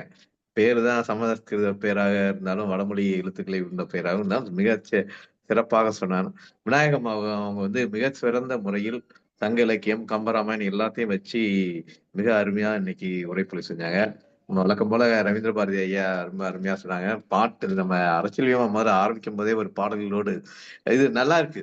ஒரு குரல் சொன்னார். இன்னைக்குள்ள சினிமா பாடல்களை இந்த இலக்கியத்தை எல்லாம் எவ்வாறு சினிமா பாடல்களில் பயன்படுத்தி இருக்கார்கள் என்பதெல்லாம் இன்றைக்கு நம்ம அரங்கம் வந்து எடுத்துக்காட்டக்கூடிய ஒரு அரங்கமாக இருக்கிறது. இன்றைய நம்ம கணேசன் ஐயா, ரேவதி டீச்சர் மிக அருமையா அந்த 1 நாள் 7 நாள்ன்ற இதுக்கெல்லாம் நல்லா சொன்னாங்க. நம்மளுடைய நம்ம செங்கை ஆக்கிய ஐயாவும் நம்ம சிவசுப்ரமணியாவும் மிக அருமையா சொன்னாங்க. இதுல இந்த கண்ணு அவர் வர்ற பாதையை பார்த்து இதுவும் ஒரு நாடகத்தின் பாணியில் தான் இருக்கிறது. நம்ம ஒரு எல்லாத்தையும் ஒட்டுமொத்தமா பாக்குறப்ப அப்படி தெரியும். ஒரு அஜர்பைஜான் போயிருந்தப்ப ஒரு பழங்கால தொல்லியல் சம்பந்தமான குகைக்குன்னு கூட்டு போனாங்க. அங்க கூட்டு போனா அந்த குகையில வந்து ஒரு 28 கோடு போட்டிருந்தது. அது வந்து அப்ப என்னன்னு கேக்குறப்ப எண்களை வந்து பெண்கள் தான் கண்டுபிடிச்சாங்க. அவங்களுக்கு வந்து உள்ள மாதவிலக்குக்கு இதுல 28 கோடு போட்டிருந்திருக்கலாம் அந்த மலையில அந்த குகையில ஒவ்வொரு செதுக்குன மாதிரி ஒரு 28 கோடு வரிசையா அப்படி இருந்தது. அப்ப அத சொல்லிட்டாங்க. அந்த ஒரு இதுவும் ஒண்ணா இணைஞ்சு போற மாதிரி தலைவன் பிரிஞ்ச நாள்ல இருந்து ஒவ்வொரு நாளையும் கோடு போட்டா மட்டும் விரல் தேஞ்சிராது. அது தடவி தடவி பார்த்து எத்தனை நாள்ல அவர் செஞ்சுட்டு இருக்காருன்றது. அதுக்கப்புறம் அந்த 2வது குறளும் ரொம்ப அருமையான குறள். என்னன்னா அவரு மறந்து போயிட்டேன்னா என்னுடைய அழகே குலைஞ்சு போயிரும் அப்படின்றார். ஆனா நம்ம உறுப்பு நலன் அழிதல் அப்படின்றதுல பார்த்தா கொடியார் கொடுமை உரைக்கும் தொடியோடு தோல்கவின் வாடிய தோல்ன்பா. அந்த இவளுடைய தோல் வாடுது. அது ஏன்னா இந்த பிரிஞ்சு போயிட்டானே அப்படின்றது. இப்ப என்ன சொல்றா, இந்த நான் மறந்தும் போயிட்டேனா, அவன் நெஞ்சுக்குள்ள இருக்கான், அதையும் மறந்து போயிட்டேன்னா எப்படி இது பண்றதுன்றது. அது ரொம்ப அருமையா இருக்கு. அதுக்கப்புறம் அந்த இது இருக்குல்ல, எங்க போயிருக்கான்றது தெளிவாதான் இருக்கா. இந்த 2 பேருக்கான ஒரு பொருள் தேடைத்தான், எதிர்கால வாழ்க்கைக்கு பொருள் தேட தான் ஆண் வந்து வெளியே போயிருக்கான். இந்த பிரிவு எல்லாமே இந்த பொருள் தேட ஒரு தற்காலிக பிரிவு தான். அதையும் சொல்லிக்கிட்டு அத வந்துடுவான்ற ஒரு உள்ளத்தினாலதான் நான் இப்படி இருக்கேன்றது. அந்த அடுத்து உள்ள குறள் தான் கோடு கொடி ஏறு மென் நெஞ்சு அப்படின்றது. நம்ம இந்த இதுல ஏற்கனவே உள்ள இதுல ஒண்ணு கூட பார்த்தோம். அந்த நெஞ்சு பற்றிய இதுல வந்து நெஞ்சோடு கிளத்தல் உள்ளத்தார் காதலவரால் உள்ளியே நீ யாருளை சேரியன் நெஞ்சு. அவர் என் நெஞ்சுக்குள்ளதான் இருக்காரு, நீ எங்க போய் தேட போறன்னு கேட்டவ இன்னைக்கு என்ன சொல்றா, அவர் வர்றதுக்கு முன்னாடி நம்ம ஏற்கனவே ஐயா சொன்னாங்க, மனம் வந்து எங்கனாலும் போகும். மனம் வந்து எந்த உலகத்துக்கும் போகும், காட்டுக்குள்ள போகும், ஒரு தேவர் உலகத்துக்கும் போகும், இல்ல கடவுளோட கூட பேசும், எதுனாலும் செய்யும். ஆனால் இவளுடைய மனம் என்ன செய்யுது என்றால், அவன் கடவுளை ஏன்னா நின்னுட்டு பாக்குறப்ப 1000 அடி தூரம் தெரியும்பாங்க. அதே இது ஒரு உயரத்தில் இருக்கும்போது கூட ஒரு 1000 அடி தெரியலாம் அப்படின்ற ஒரு இதெல்லாம் முதலே பாக்குறது. அந்த இதுக்கு தான் வள்ளுவர் வந்து அந்த இதை சொல்றாரு. அந்த நெஞ்சு வந்து எப்படி இருக்குன்னா ரொம்ப அருமையா கற்பனை பண்ணி பார்த்தோம்னா ஒரு மரக்கிளையில போய் நெஞ்சு ஏறி நிக்குமா அப்படின்றது. அதுக்கப்புறம் கண்ணார கண்ட உடனே அந்த பசப்பெல்லாம் போயிருதுன்னு சொன்னவ அதுக்கடுத்து எப்படி போகும்னு சொல்றால, பருகுவன் பைதல் நோய் எல்லாம் கெட அப்படின்றது. அது வந்து பசப்பு நோய் அவர் கண்ண ஒண்டே போயிரும். அப்படி அது ஒரு சொன்னாலும் அது எப்படி போகும்னா இப்படிதான் சொல்லிட்டு அதுக்கடுத்து நம்ம ஐயா சொன்னாங்க, கொல்லோ அப்படின்னு சொல்றதுல வந்து வள்ளுவர் எப்படி யூஸ் பண்றாரு, புல்வேன் கொல்லோ புலப்பேன் புல்லுவேன் கலப்பேன் அப்படின்றது. அவனோட சண்டை போடுவேனா இல்ல கூடுவேனா இல்ல 2ம் கலந்து செய்வேனா, என்ன செய்வேனே தெரியலையே அப்படின்னு நம்ம ரவீந்திர பாரதி ஐயா சொன்னது கூட நம்ம ஏத்துக்கலாம். அவ வந்து ஆணுக்கு சொன்னதாக வாரா அவங்க சொன்னா கூட மாலை விருந்து வைக்கிறது, அவன் வந்த உடனே என்ன செய்வேன், என்னென்னலாம் செய்வேன் அப்படின்னு ஒரு பெண் யோசிக்கலாம். அது போலதான் அந்த ஒரு நாள் 7 நாள் அப்படின்றது வந்து ஏற்கனவே ஐயா சொன்னாங்க. நம்ம ஏற்கனவே ஒரு காதல் தேசம்னு ஒரு படத்துல என்னை காணவில்லையே நேற்றோடு அந்த பாட்டு, எங்கும் தேடி பார்க்கிறேன் காற்றோடு உயிர் நான் ஓடி போனதோ உன்னோடு அன்பேன்னு வரும். அதுலதான் வரும், நிமிஷங்கள் ஒவ்வொன்றும் வருஷங்கள் ஆகும் நீ என்னை நீங்கி சென்றாலே, வருஷங்கள் ஒவ்வொன்றும் நிமிஷங்கள் ஆகும் நீ எந்தன் பக்கம் நின்றாலேன்னு போகும் அந்த பாட்டு. வாலி எழுதுனதுன்னு நினைக்காது வந்து அதை இந்த இந்த இதனுடைய தாக்கம் தான். அதே மாதிரி வைரமுத்து ஒரு இது எழுதியிருப்பார், காதலி பக்கத்துல இருந்தா எப்படி இருக்கும், அவ விலகி போயிட்டா எப்படி இருக்குன்றது. அதுக்கடுத்து கடைசியா தான் அந்த முத்தாய்ப்பா சொல்றார், இந்த உள்ளம் இருக்கே இது உடைஞ்சு போயிட்டா என்ன நடக்கிறது, அவன் வந்தா என்ன, வந்து என்ன செய்ய போறோம், அவனோட கூடுனா என்ன, ஆனா அந்த உள்ளம் ஒன்று அவனை நினைத்து கொண்டிருக்கின்ற, அவனுக்காண்டி காத்திருக்கக்கூடிய இந்த உள்ளம் எப்போதும் கெடாமல் இருக்க வேண்டும். அப்போதுதான் அவன் வந்ததுக்கு பின் அவனோடு இருக்க இன்பமெல்லாம் நாம் அடைய முடியும். இது ஒரு பெண் காத்துக்கிட்டு இருப்பதாகவும் அவளுடைய நினைவுகள் எல்லாம் ஒரு தொகுத்து வழங்குமாறு ஒரு நாடக காட்சி போன்ற அமைப்பு கட்டப்பட்டுள்ளது இந்த குறள். நம்ம இன்பத்துப்பால்ல ஒவ்வொரு அதிகாரமே பார்த்துட்டு வரோம். அதை ஒவ்வொன்றாக அந்த மொத்த குறளையும் ஒரு உரையாக எழுதினால் கூட மிக அருமையாக இருக்கும். அனைவருக்கும் நன்றி, வாழ்த்து. மிக்க நன்றி பொதுச் செயலாளர் அவர்களே. நாளைய நிகழ்ச்சி நாளைக்கு அறிவிக்கப்படும் என்று பதிவு செய்து அடுத்து 1-2 வார்த்தைகள். இந்த கணிதத்தின் ஆணிவேர் பெண்கள் அப்படின்னு நீங்க சொன்னது ரொம்ப முத்தாய்ப்பாக இருந்தது. அடுத்து இந்த காமத்துப்பால்ல தான் திருவள்ளுவர் வந்து ஆஹ் 8 சுவைகளையும் அள்ளி வழங்குகிறார் என்றே சொல்ல தோன்றுகிறது. நகை, அழுகை, இளிவரல், மருட்கை, அச்சம், பெருமிதம், வெகுளி, உவகை என்ற 8 சுவைகளையும் இந்த காமத்துப்பால்ல தான் திருவள்ளுவர் அள்ளி வழங்கி இருக்கிறார் என்று சொல்ல தோன்றுகிறது. அத அதன் அடிப்படையில் இன்று அவர்வயின் விதும்பல் என்ற அதிகாரத்தை மிகவும் சிறப்புற நிகழ்த்தி இந்த இணையவழி நிகழ்வை சிறப்பாக நிறைவு செய்திருக்கிறோம் என்று சொல்லிக்கொண்டு நாளை இரவு 8 மணிக்கு இந்த இணையவழி நிகழ்வில், திருக்குறள் நாளும் ஓர் அதிகாரம் என்ற இணையவழி நிகழ்வில் பலரும் இணைவோம் என்று சொல்லி என்னுடைய உரையை நிறைவு செய்து கொள்கிறேன். அன்பும் நன்றியும் வாழ்த்துக்களும்.